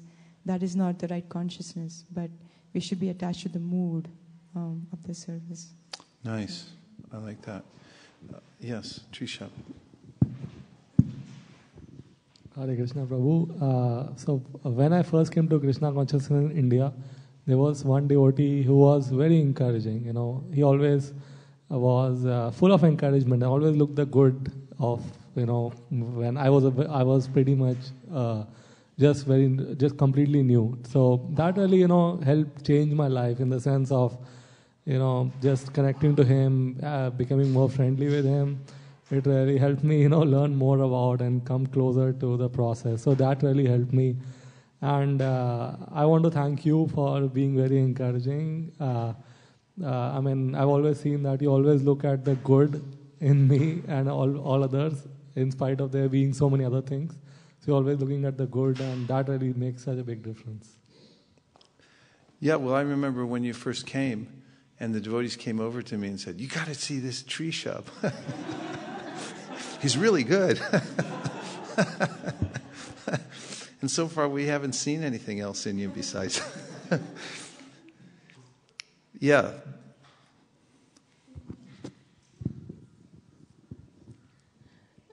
Hare Krishna, Prabhu. Actually, after coming to Krishna consciousness, like when we see each and every devotee, something is encouraging. If we sincerely look for some encouragement, like what can I learn from this devotee? Each has some nice mode, some specific quality that we can always render for.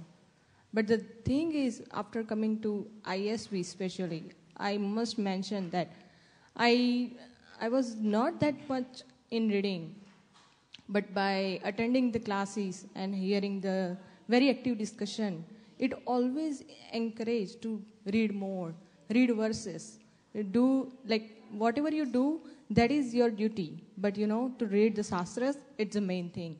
If you don't know, you can't explain to anyone. And if you can't explain anyone, that you are not trying to be a part of the Sri Chaitanya's movement.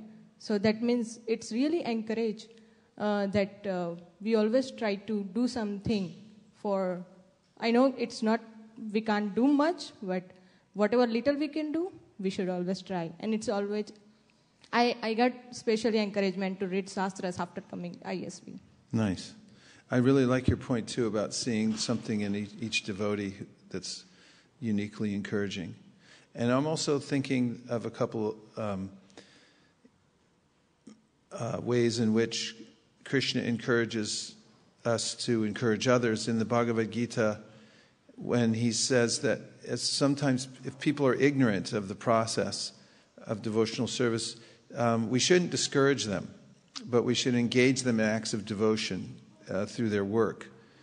And Krishna is very encouraging in the 12th chapter when he says that you should think of me always, 24 hours a day. But if you can't do that, then just engage in the process of sadhana so that you can come to that point. If you can't do that, then just give your money to help support Krishna consciousness. If you can't do that, then just be charitable. If you can't do that, then be detached from your work, engage in meditation, and so forth.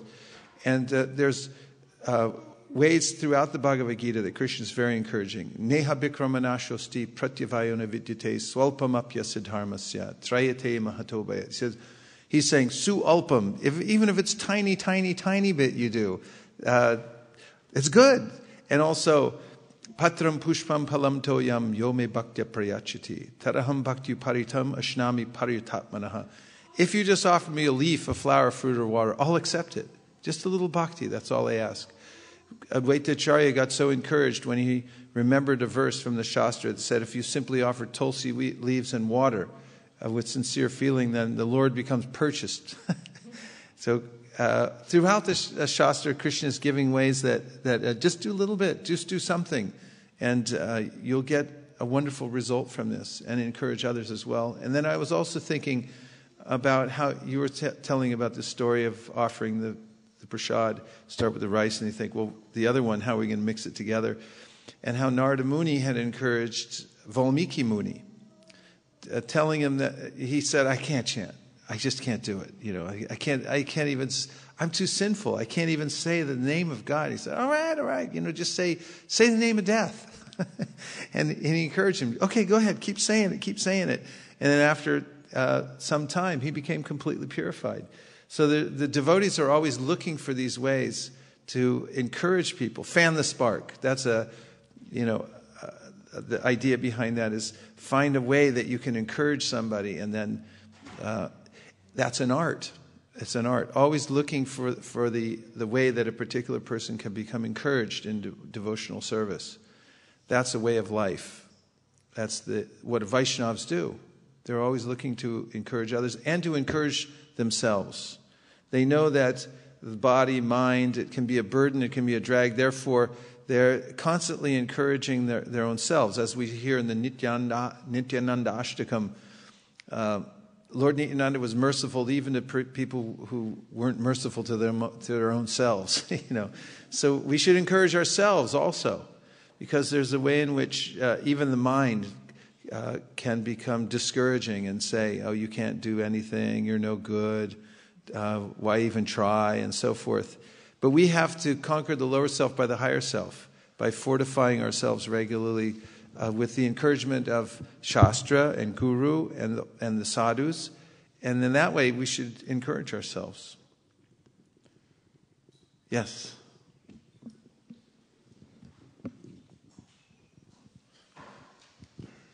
Prabhuji, thank you very much for encouraging us when you made your visit to our home. That has such a profound impact, as you mentioned, to use it for the service of Krishna. At the time, in our brain, in my mind, home is not to serve Krishna. I mean, it's what you said, but slowly, your mercy or your instruction is helped in my mind that it can be done. And very recently when Govindat Prabhu's visit. Okay. No, Govindat. Mukundadatta? Mukundadatta, sorry. Yeah. Mukundadatta Prabhu last week when he visited our house for the Saturday's Discover Your program class, we had a very full house, and at that time there was no anxiety in my brain how we are going to serve. There was no tension in my brain how we are going to take care. I think all went all perfect, and thank you for that. Thank you. Jai. Oh, another one I thought of. When Chaitanya Mahaprabhu went to South India, he took Kala Krishnadas with him. And on the way back to Jagannath Puri, Kala Krishnadas fell down. He was with Chaitanya Mahaprabhu personally. But there were these Bhattaharis who are kind of gypsy-like people, nomads. And they have a way that they attract people into their camp by alluring them with these women who are very alluring somehow, I don't know. And so Kala Krishnadas left the association of Chaitanya Mahaprabhu, ran off with these Bhattaharis. And so Chaitanya Mahaprabhu went after his servant. He tracked him down, went to the camp of the Bhattaharis, and he went to get us. So he said, why are you, I'm a sannyasi, I'm a renunciate, why are you troubling me like this, taking my servant? And then they all started chasing after him with weapons. And the weapons fell on themselves. Mahaprabhu grabbed Kala Krishnadas by the hair and pulled him back. And took him back to Jagannath Puri with him. And after he had arrived and settled in, then he called a meeting. And he called Kala Krishnadas, Lord Nityananda, and a few others, and he said, just see the character of this person. He was in my association, and he left. And he said, I have no more service for him. Meaning, he was rejected. And Kala Krishnadas started crying. And then Mahaprabhu got up and left. And then Lord Nityananda and several other devotees got together and with a conspiracy, made a conspiracy, and they came back to Chaitanya Mahaprabhu and they said, my Lord, we need somebody to go to Navadvip to inform Mother Sachi and all the devotees there that you've come back from your tour of South India. Can we send somebody? And Mahaprabhu said, yes, choose whomever you like. And so they took Kala Krishnadas, said, okay, you're going to go to Navadvip and tell everybody. So he got to be a big hero, actually. He got some nice service. And this was the mercy of the devotees who had seen what had happened to Kala Krishnadas, and they conspired to keep him engaged in devotional service. So this is the mood of the devotees. They're always trying to encourage everyone, no matter if somebody goes off the edge one way or the other way, they're thinking how to keep them in the process of devotional service and encouraged in their service. Hare Krishna.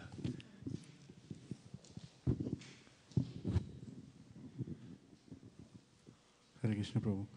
I joined a little late, so I'm kind of understanding that the topic is about how how devotees have encouraged you. Is that the... Yes. So I had two special instances to tell you. One is about me and second is about my father. About me, it happened just last week, actually this last Saturday. So I travel to Denver every week. So I went to the Denver temple, and there it was Ramanujacharya's appearance day as per Sri Vaishnava Sampradaya calendar. So there, Tushta Prabhu, he called for a Sri Vaishnava Sampradaya disciple to come and give a talk on Ramanujacharya. I am very fascinated with Alvars and Ramanujacharya pastimes. And I said, let me go and attend. But a part of me was always, I've never seen any other Sampradaya apart from Gaudiya Vaishnava. So I had all kinds of doubts, should I go, should I not? Or it was in ISKCON temple, so I just went. And it was such a nice, sweet lecture given by, the Prabhu there. His name is Mohan Prabhu. So he told something, which apparently I was struggling with. It's all about getting attracted to Lord Krishna. I was not getting attracted, considering him as the Supreme Personality of Godhead. I was not getting attracted, considering him as somebody saying Bhagavad Gita. Somehow there was some part of it lacking, but suddenly out of the blues he told something. He said, in Sri Vaishnava Sampradaya we consider a boy, who is black and who always keeps helping everyone. He wants to take everyone's problems in the village. And the way he portrayed it, of Krishna just being a person, a very nice person, just as a person, just a very nice person, suddenly, started a new kind of attraction and encouragement for me to serve him as a person. So I wanted to share that. Nice. Very nice. Yeah, and about my father, this happened 3 years back. My father, like two and a half. So he came to US, after knowing that I've kind of started into Krishna consciousness. He was concerned. So, so he came, and we were in Boston, and few devotees told me not to tell any philosophy, just to keep it calm, right? And then I kept it calm. Then it was in association of devotees. And then he started understanding, but he had his own questions that, hey, you are doing all this in US, but it's not going to work in India, So you go back and you can't follow all this in India. In US, you live in your house, you can't do it in India. So he had so many reasons to tell me not, no onion garlic, what are you saying? It's not going to work, no meat eating, how is it going to work? Anything for that, no intoxication. So I couldn't give any answers. But it so happened that it was you who came to Boston, if you remember, and you gave a program in Nitin Prabhu's house. And then my father was sitting there, and you made just one statement, that it is only, I can't recollect the exact words, but you said, if you want to do something, it's only you stopping it from doing it, And, lack of words, my father heard so many lectures, I made him hear, but somehow that one word stuck to him. And even today he quotes you and thanks you for that. Yeah, he's now chanting rounds. He's doing everything that he can. Yeah. Wonderful. Thank you, Prabhu. Thank you very much. Please give him my best.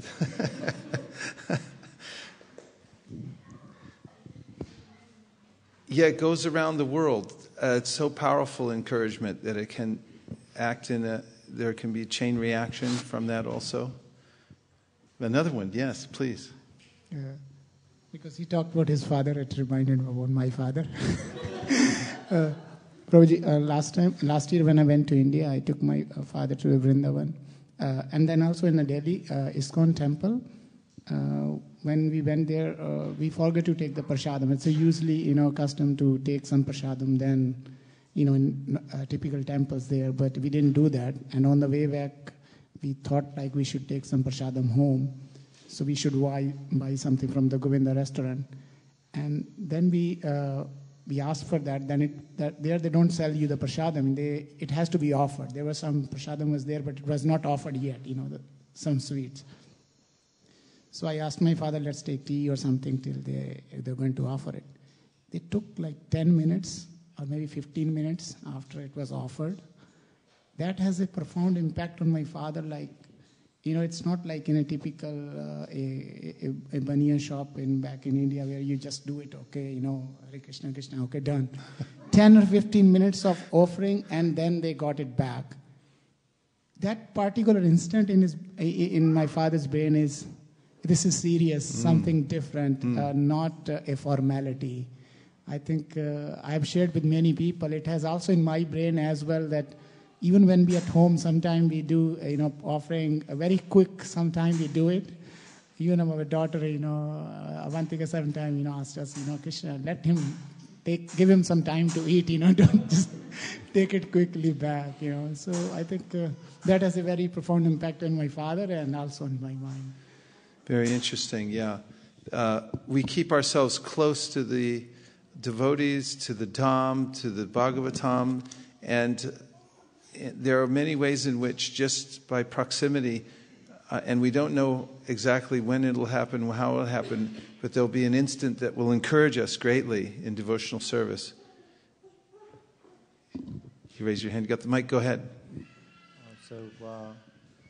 In addition to so many inspirational talks 1 inch. and quotes that I personally heard from your Lotus Maharaj, I just was very much inspired by a simple fact that you shared so many times. Just be the party dog and you're taken care of everything. Be what? Party? Party dog. Party dog. Yeah. I see. And you're taken care of.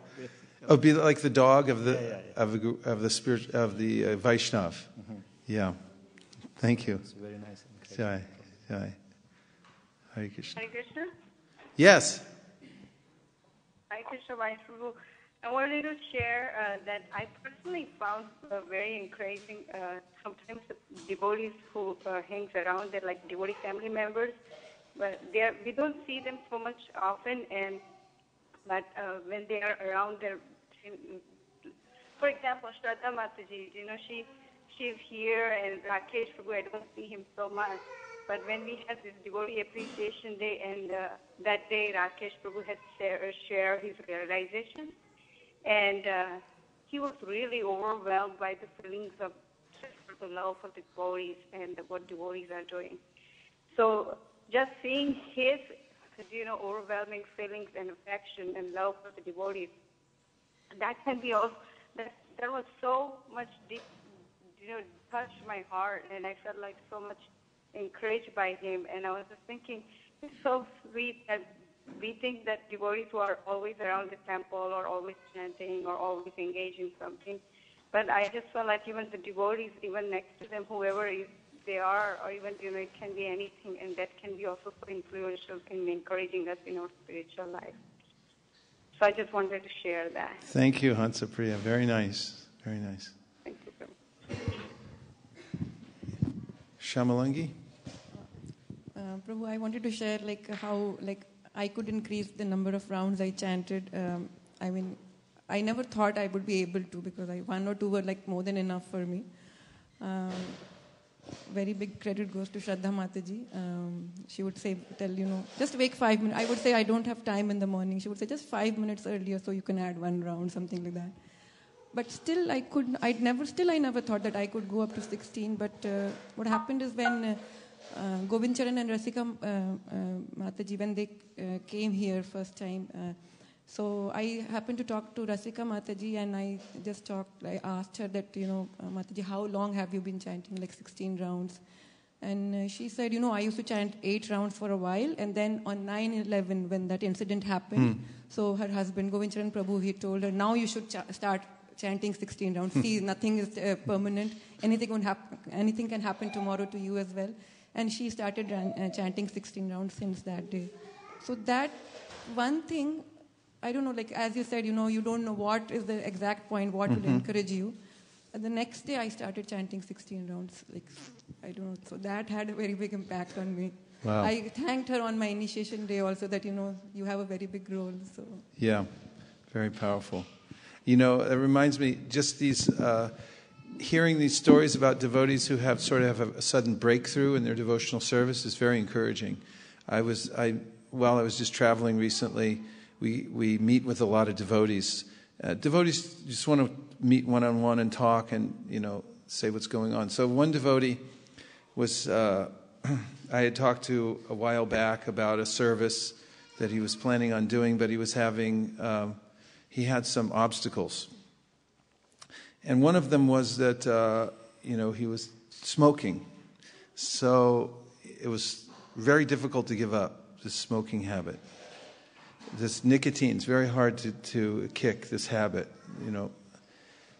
And so he was telling me that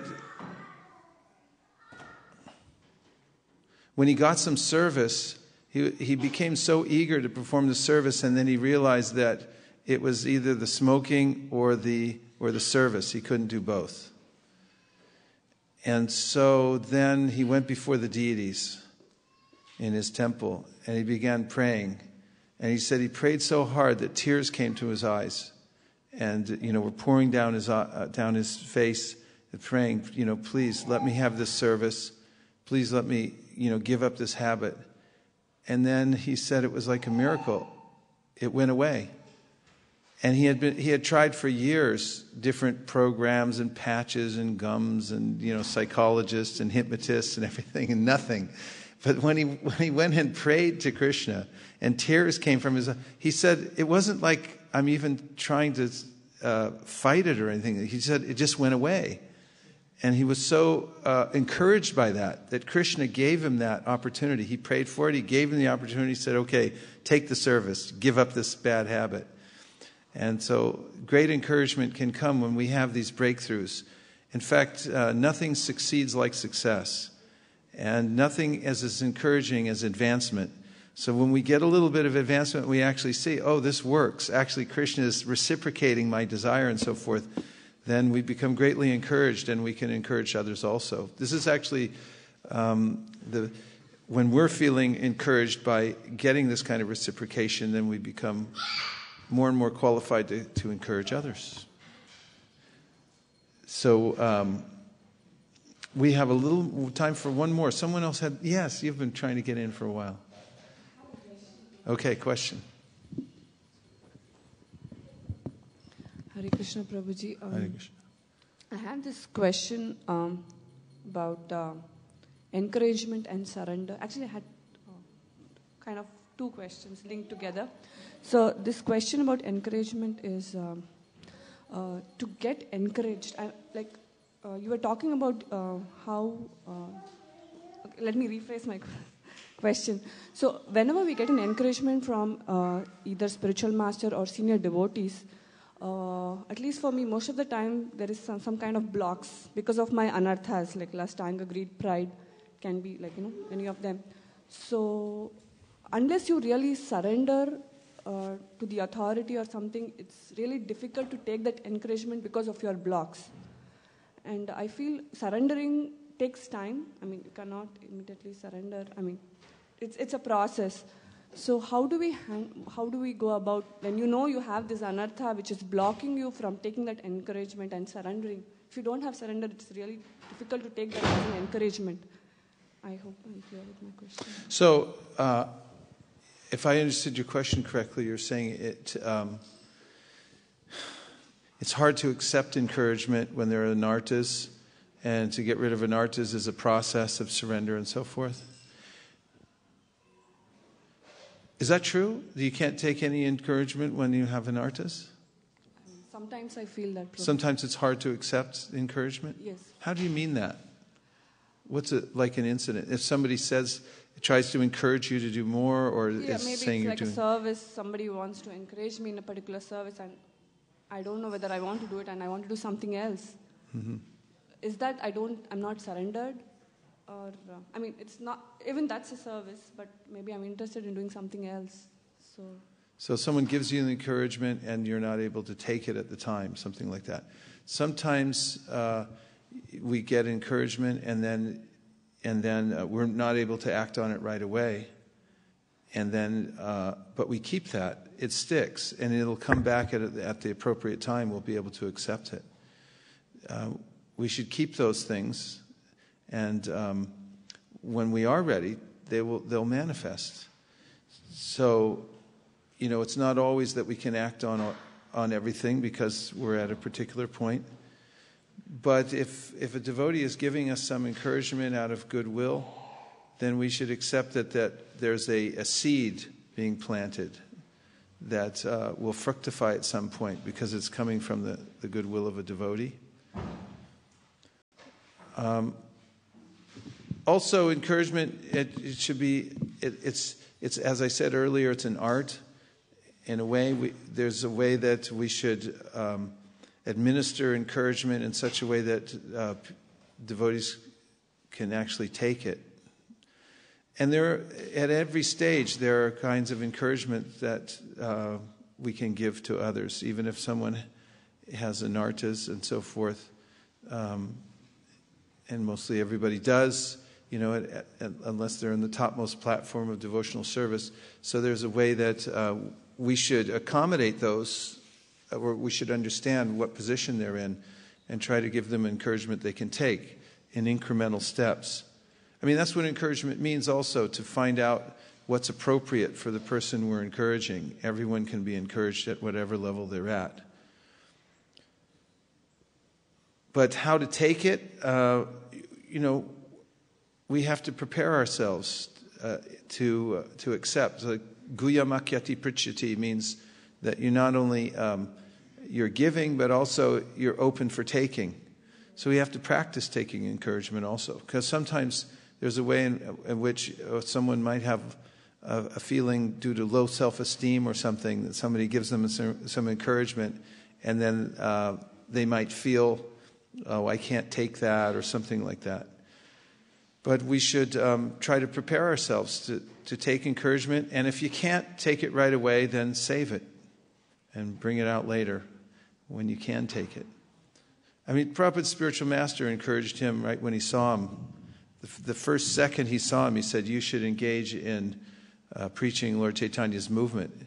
And Prabhupada argued with him a little bit. And said, but, Gandhi's movement, we got to get liberation first and independence and so forth. And his spiritual master kept encouraging him and said, no, this is the real thing. You don't need to wait for independence and so forth. And Prabhupada said he took that encouragement within his heart, even though he wasn't able to execute it. In fact, it wasn't even until about 11 years later he was able to get initiated. And then after that, it took him, he said, many more years before he was able to take that initial encouragement and really execute it. So when we get encouragement from someone, and you can't fully execute it at the time, save it. Put it in a little jar, and you can turn around and look at it from time to time. And when you're ready, you can take it completely.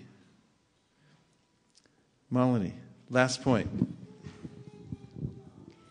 Prabhuji, when we went to Mayapur this year, that one thing which stuck with me was the point that you made about the appreciating capacity. Our progress in devotional life depends upon the appreciating capacity that we have.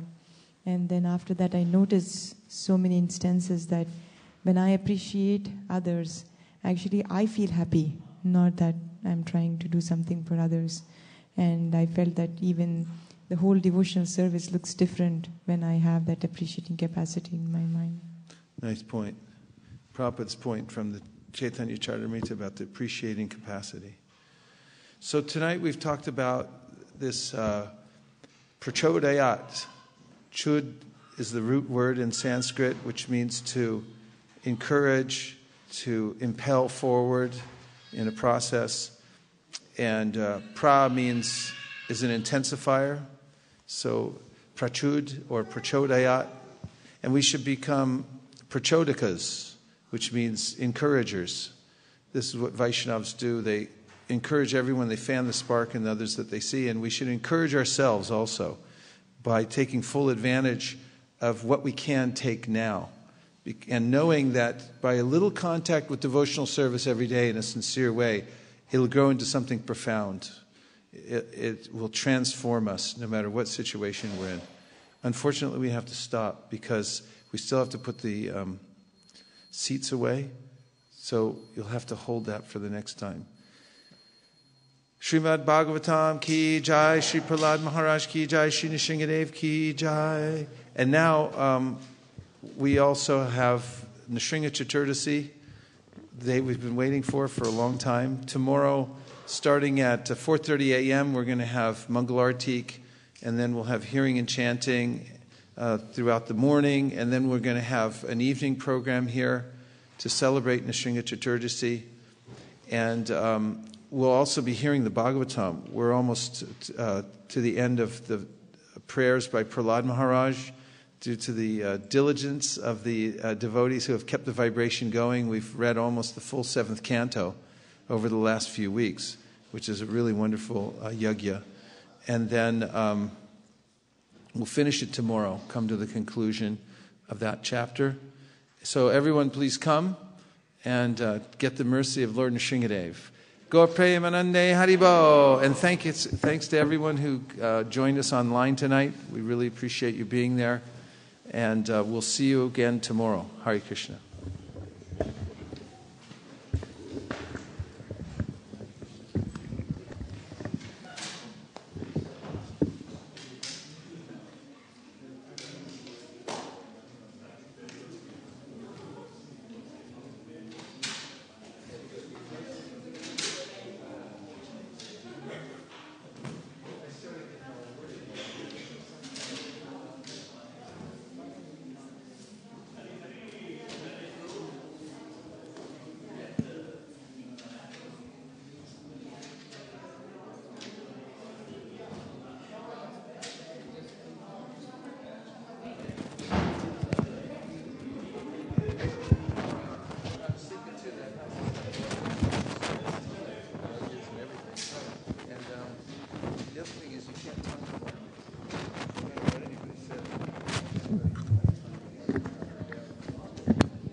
Hare Krishna, Hare Krishna.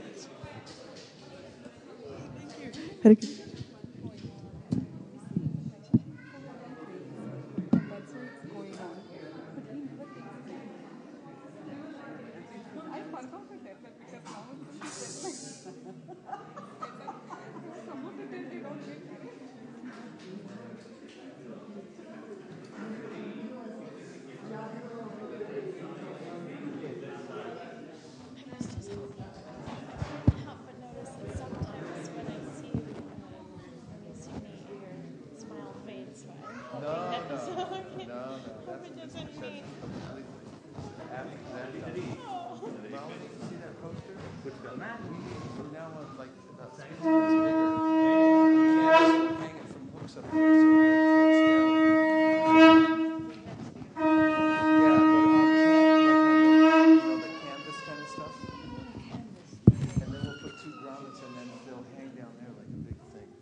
Thank you.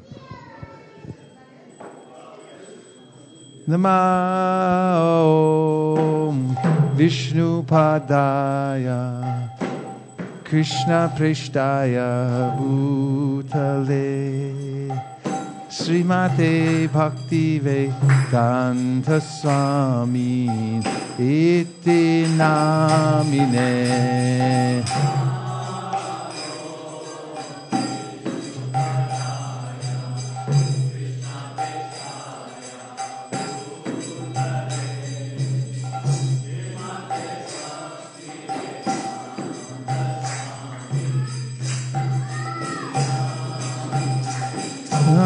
Namaste Saraswate Deve Gauravani Pracharine Nirvishesha Shunyavadi Paschacharishatarine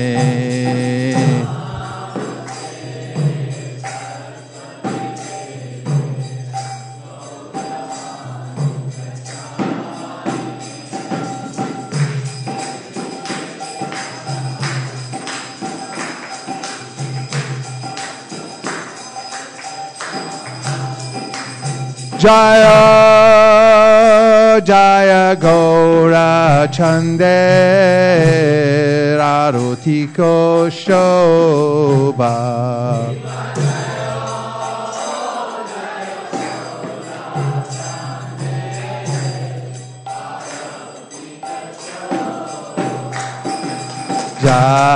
Janavi Tattavane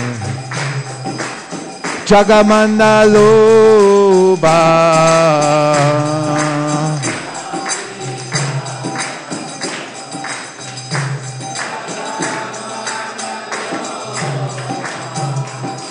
Jagajana Manalubha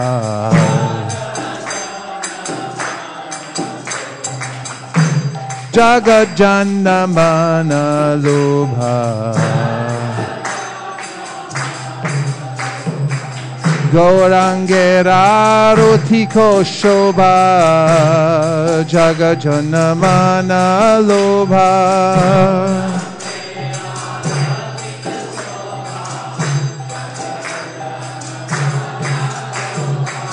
Gaurangera Rotik Shobha Jagajanamana Lobha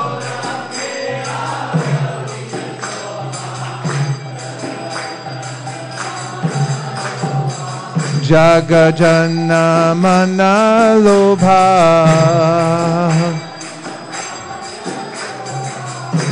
Jagajana Manalobha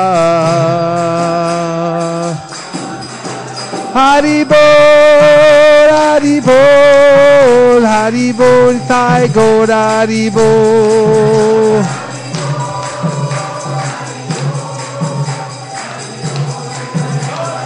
Nitai God, Haribol, Haribol, Haribol, Nitai God, Haribol.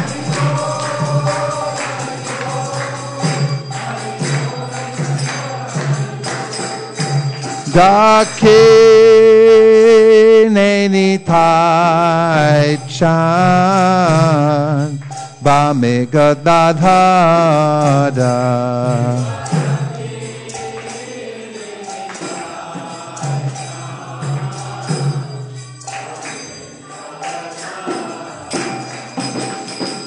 Nikate Advaita Shrini Vaschatradara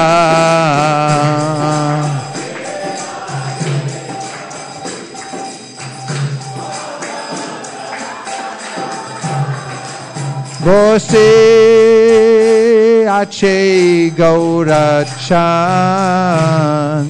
Ratna Singhasane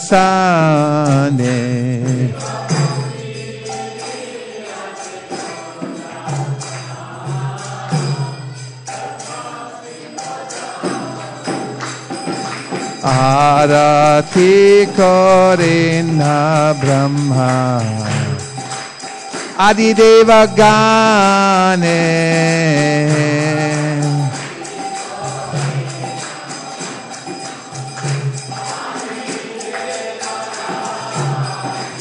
Nara Hari Hari Kori Chamaradhulaya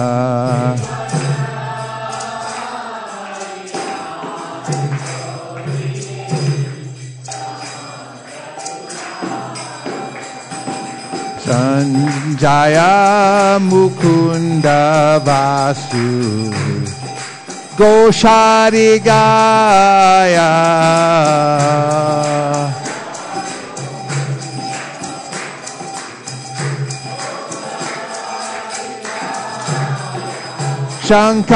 Shankar Bhaje Gandha Bhaje Bhaje Karatala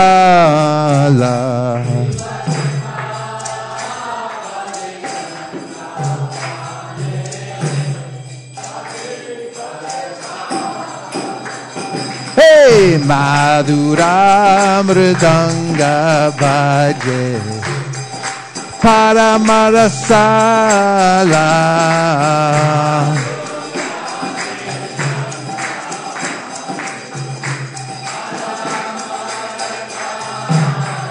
Hey Madhur Madhur Madhur Bhaje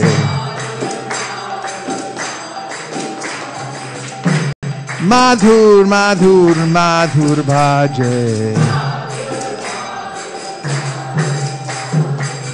Shankha Bhaje Ganta Bhaje Madhur Madhur Madhur Bhaje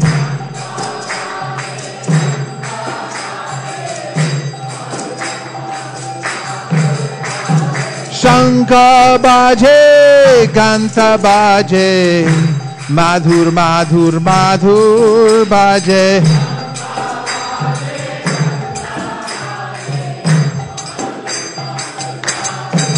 Hey Madhur Madhur Madhur Bhaje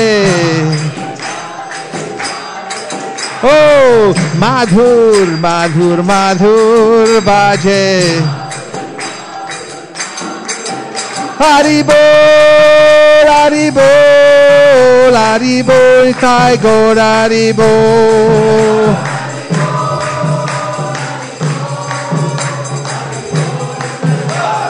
Nitai God Haribol Haribol Haribol Thai God Haribol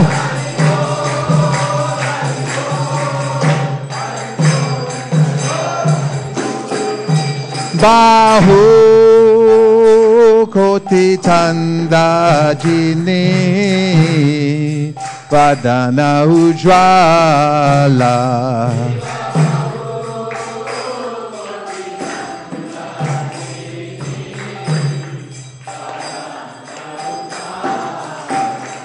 Hey, Galate Shevanamala, Kore Jalamala,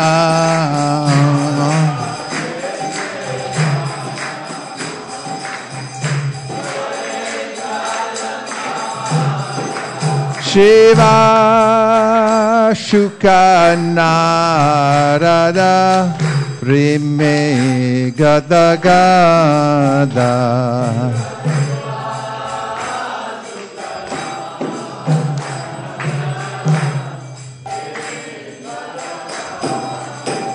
Hey, Bhakati Vinoda Deke, Gaurada Sampada.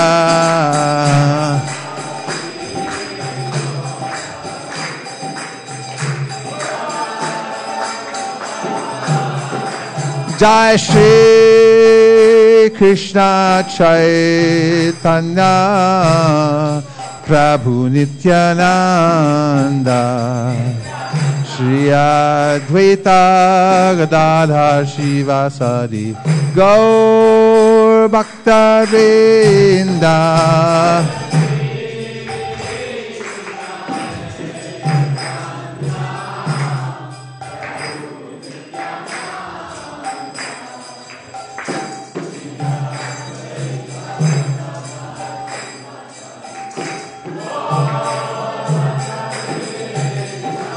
Jai Shri Krishna Chaitanya Prabhu Nityananda Shri Advaita Gadadhar Shivasari Gaur Bhakta Vrinda.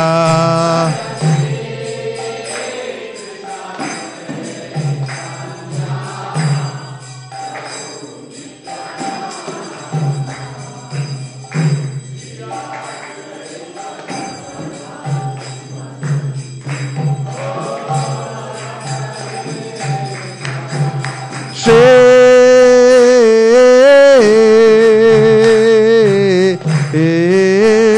Krishna Chaitanya Prabhu Nityananda Shri Advaita Gadadhar Shivasari Gaur Bhakta Vrinda.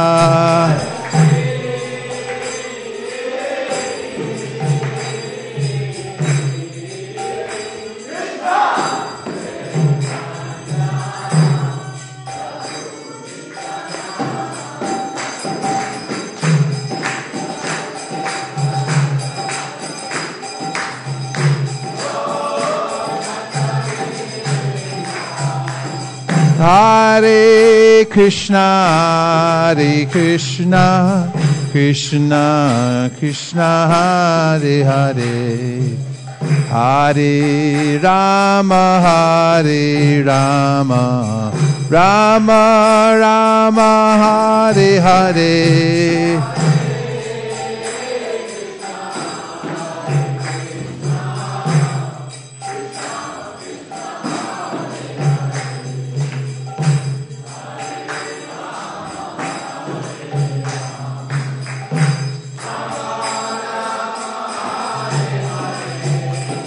Hare Krishna, Krishna Krishna, Hare Hare, Hare Rama, Rama Rama, Hare Hare.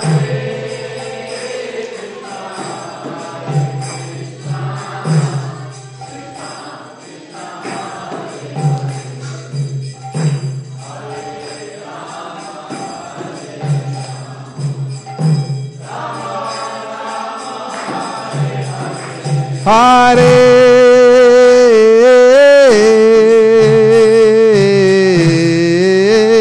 Krishna, Krishna Krishna Krishna Hare Hare, Hare Rama Hare Rama, Rama Rama Hare Hare.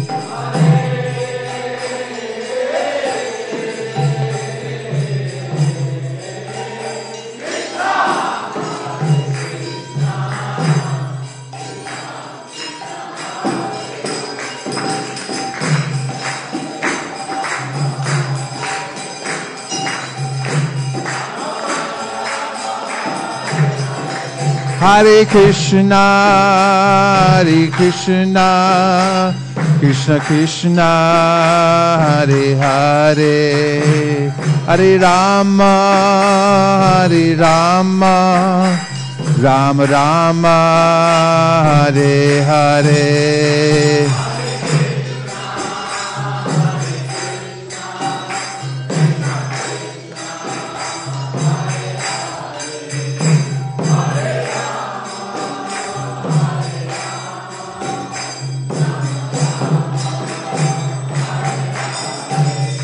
Hare Krishna, Hare Krishna, Krishna Krishna, Hare Hare, Hare Rama, Hare Rama, Rama Rama, Hare Hare.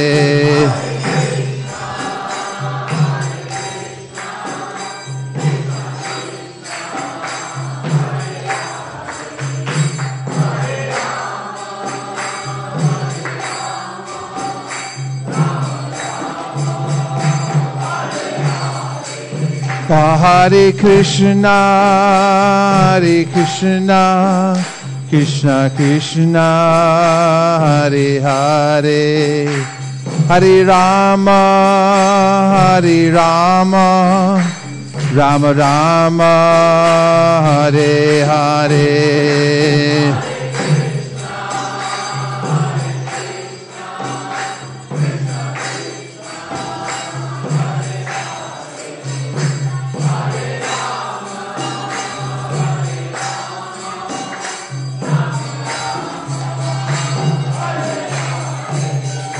Hare Krishna, Hare Krishna, Krishna Krishna, Hare Hare, Hare Rama, Hare Rama, Rama Rama, Hare Hare.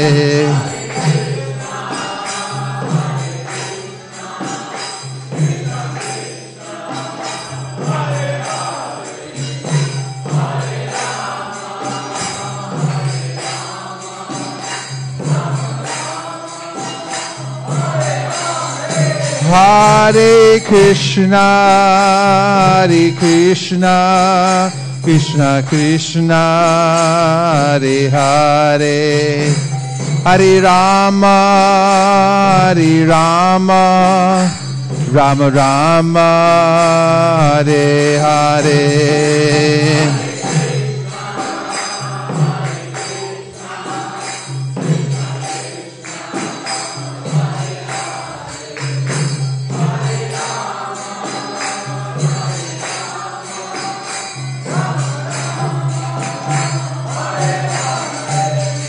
Hare Krishna, Hare Krishna, Krishna Krishna, Hare Hare, Hare Rama, Hare Rama, Rama Rama, Hare Hare, Hare.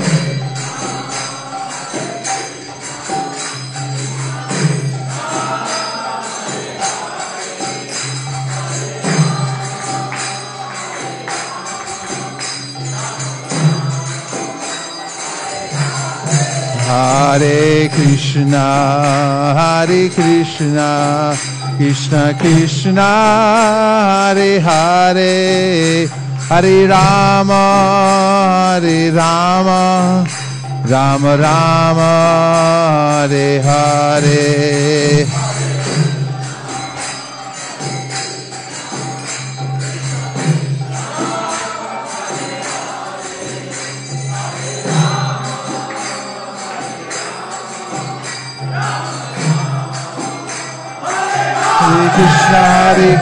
Krishna Krishna Hare Hare Hare Ram Ram Rama Hare Hare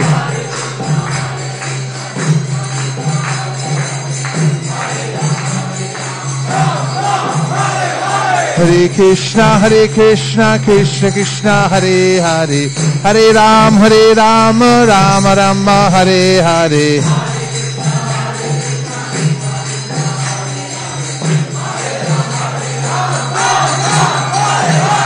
Hare Krishna Krishna Krishna Hare Hare Hare Rama Rama Rama Hare Hare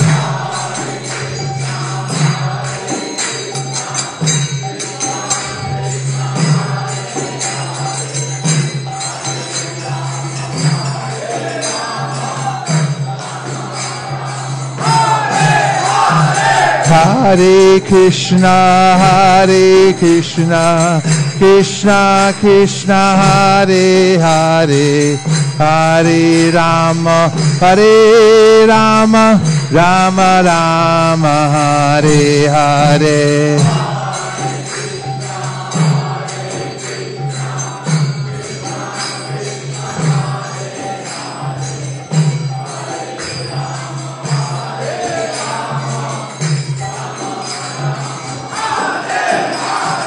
Hare Krishna Krishna Krishna Hare Hare Hare Ram Ram Hare Hare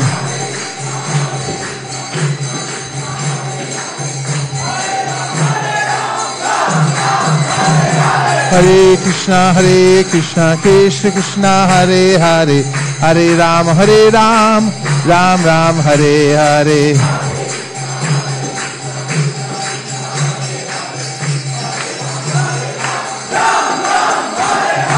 Hare Krishna Krishna Hare Hare Hare Ram Ram Hare Hare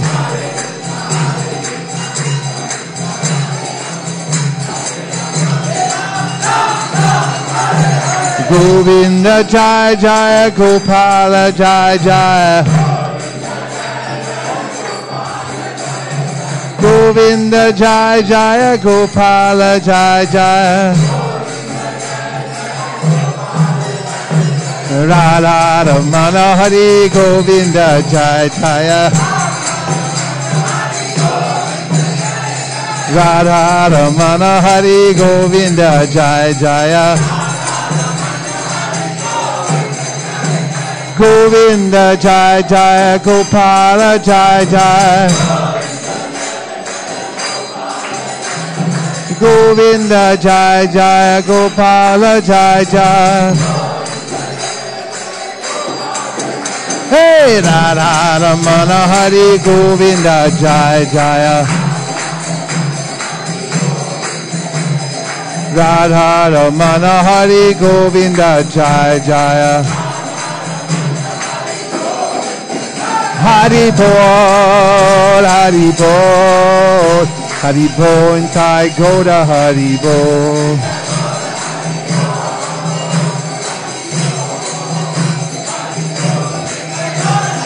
Nitai Gaur Hari Bol Hari Bol Hari Bol Nitai Goda Hari Bol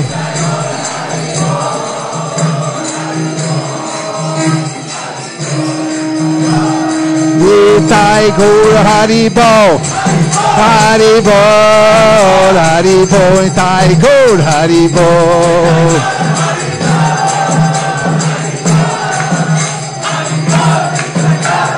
Nitai Gaur Hari Bol Hari Bol Hari Bol Nitai Gaur Hari Bol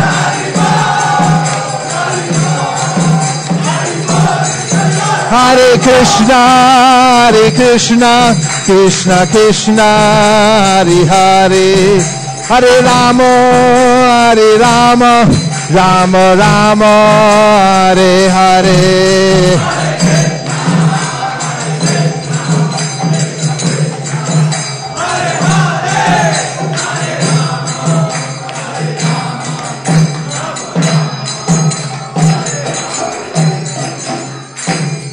Premanande. Jayam Vishnupad Paramahamsa Parivrajagacharya Stotaras the Shishimad Bhai Charana Ravinda Bhaktivedanta Swami Maharaj Srila Prabhupada Ki. Jayam Vishnupad Paramahamsa Parivrajagacharya Stotaras the Shishimad Srila Bhakti Siddhanta Saraswati Goswami Maharaj Ki. Ananta Godi Vaishnavini Ki. Namacharya Srila Haridas Thakur Ki. Prem Sakho Shri Krishna Chaitanya Prabhu Nityananda Sri Advaita Gadadhar Shivasri Gaur Bhakta Vrinda Ki. Shri Shri Radha Krishna Gokopina Sham Kund Radhakund Giri Govardhan Ki. Shri Vrindavan Dham Ki. Shri Mayapur Navadip Dham Ki. Shri Jagannath Puri Ki. Tulsi Devi Bhakti Devi Ki. Jamuna Devi Ganga Devi Ki. Samaveta Bhakta Vrinda Ki. Oh, glorious is some of the devotees. Oh, glorious is some of the devotees. Oh, glorious is some of the devotees. Go Premanande.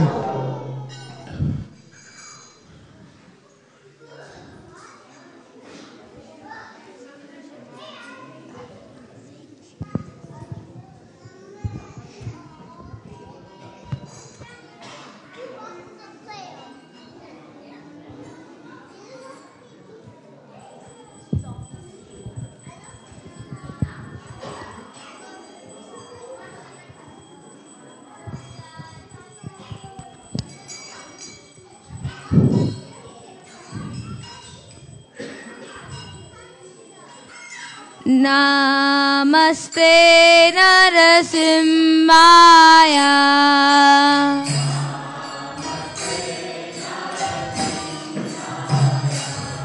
Prahlada Lada Daine.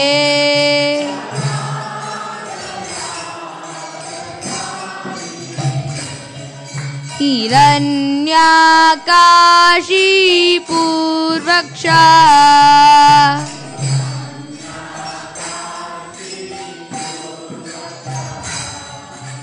Srilatangana Kalaye.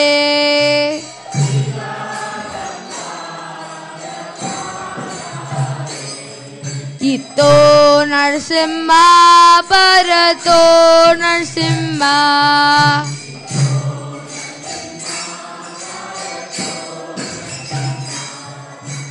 Yato yato yami tato Narsimha.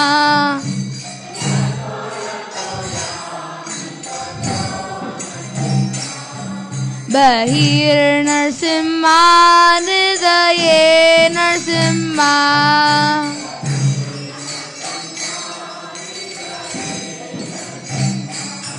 Narsimha Madim Sharanam Prapade.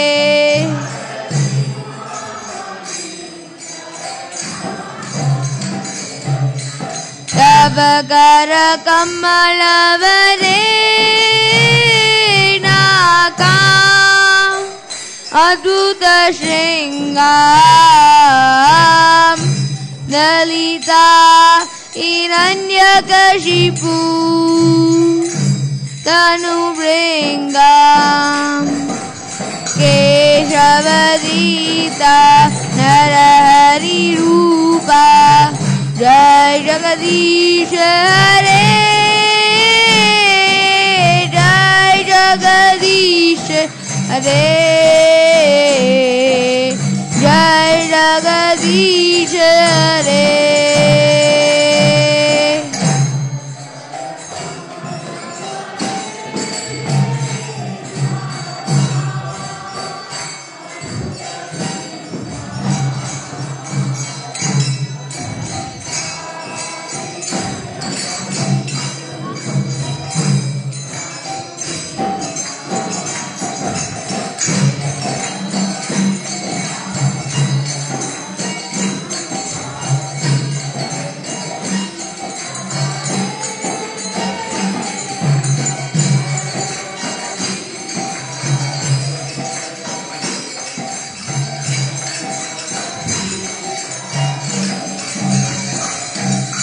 Tavakara Kamalavare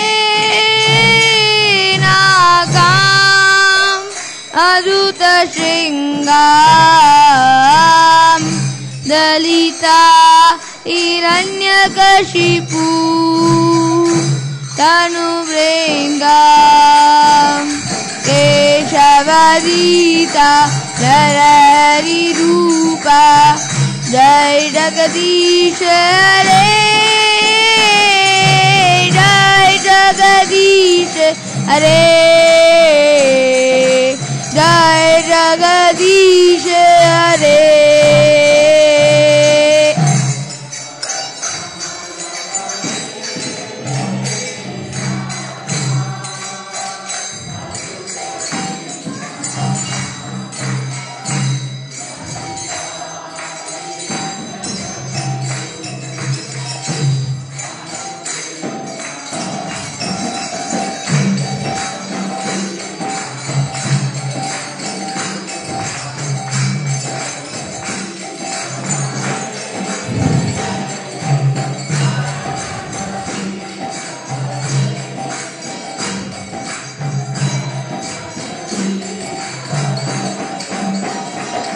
Jaya Narsimhadev, Jaya Narsimhadev, Jaya Narsimhadev, Jaya Narsimhadev.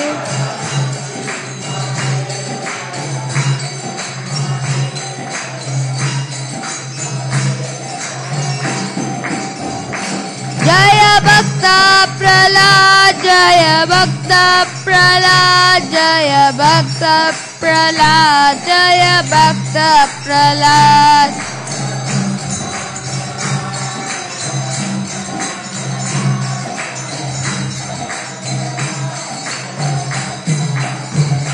Jaya Prabhupada, Jaya Prabhupada, Jaya Prabhupada, Jaya Prabhupada.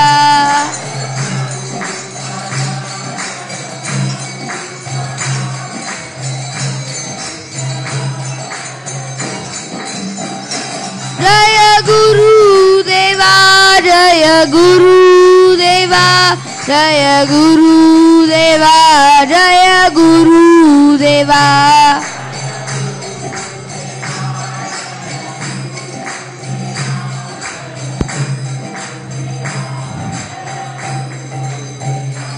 Narasimhadev ki.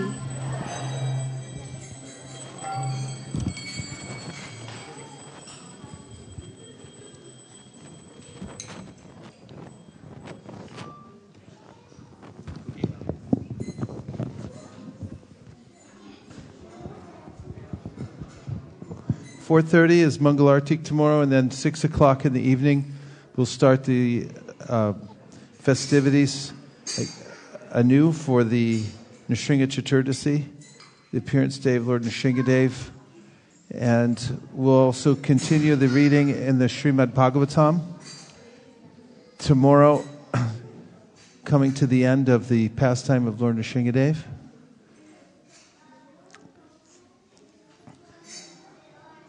And we thank everyone for coming out for a Wednesday night. It was one of the best dancing nights we've had here at ISV, I think. Let's have a hand for the dancers.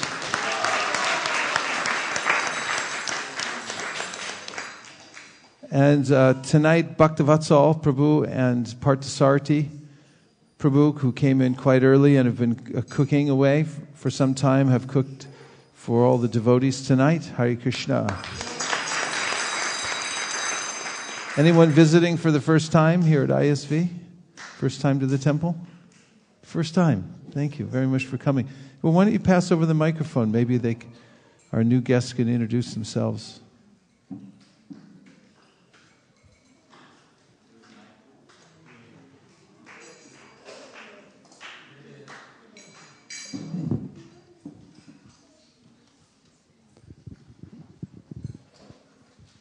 Yeah, Hare Krishna Prabhuji. I am Ashok Chandani. I have come from India. Ashok Chandani. Now that name sounds familiar, Chandani. I am the younger brother, Deepak Chandani. Younger brother? Yeah.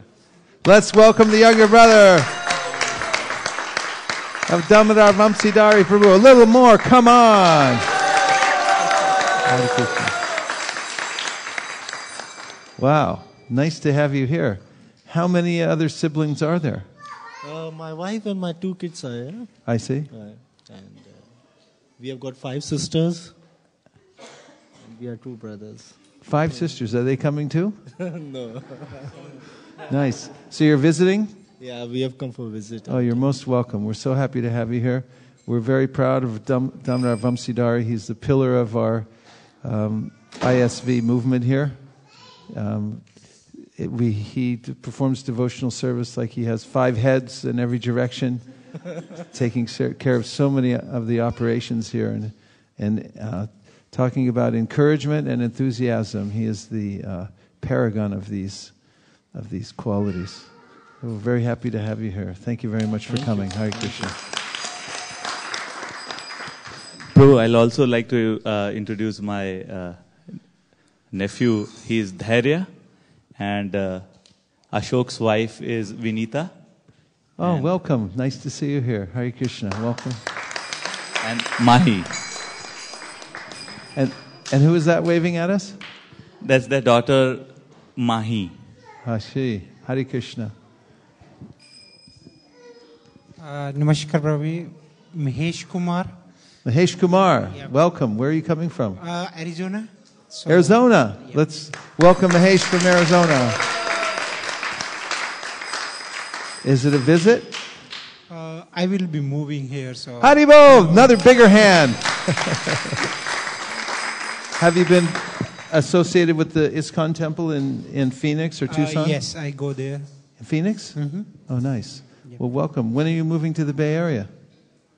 Whenever Krishna want me to move.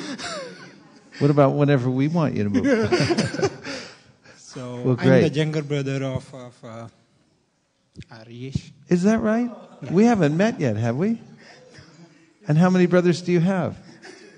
2. Okay, so now we've met them both. Well, welcome. Oh, very nice to have you here. Hare Krishna. Fantastic.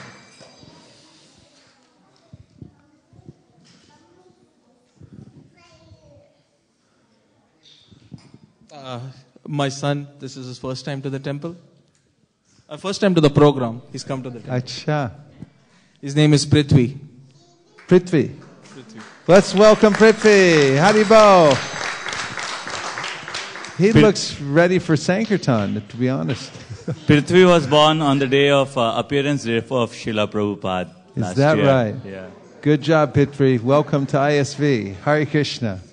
Good to see you all. Hare Krishna. So tonight we're going to be serving prasadam. Right, I see the prasadam heading right out this way, so it's somewhere out this way. Is it outdoors or is it in the foyer? So prasadam is being served outside? In the foyer. So in the foyer, the future gift shop of ISV will be serving prasadam right here. So you can line up and take prasad, and then there'll be places to sit here in the temple room. And then just afterwards, there's a great opportunity for those who want to volunteer for a little bit of cleaning service. We have some Shravanam, Kirtanam, Sweepanam, Mopanam coming up. We have brooms and mops and everything like that. So those of you who would like to get some extra mercy, you can volunteer.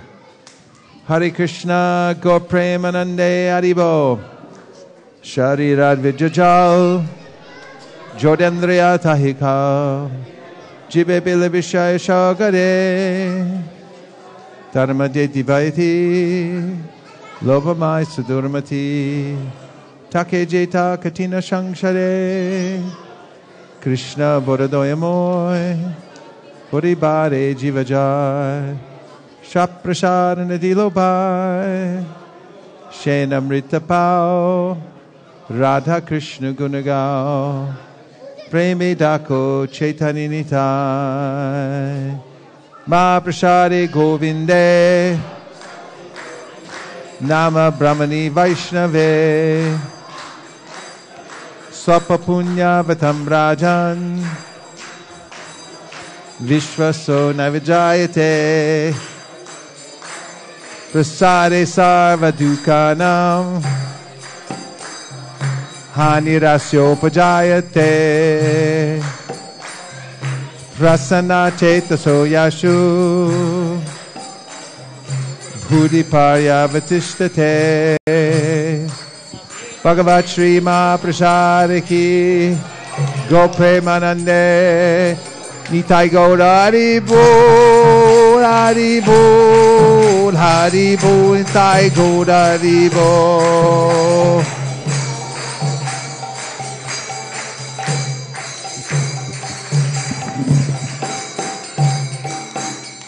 Please come take prasadam. Haribo.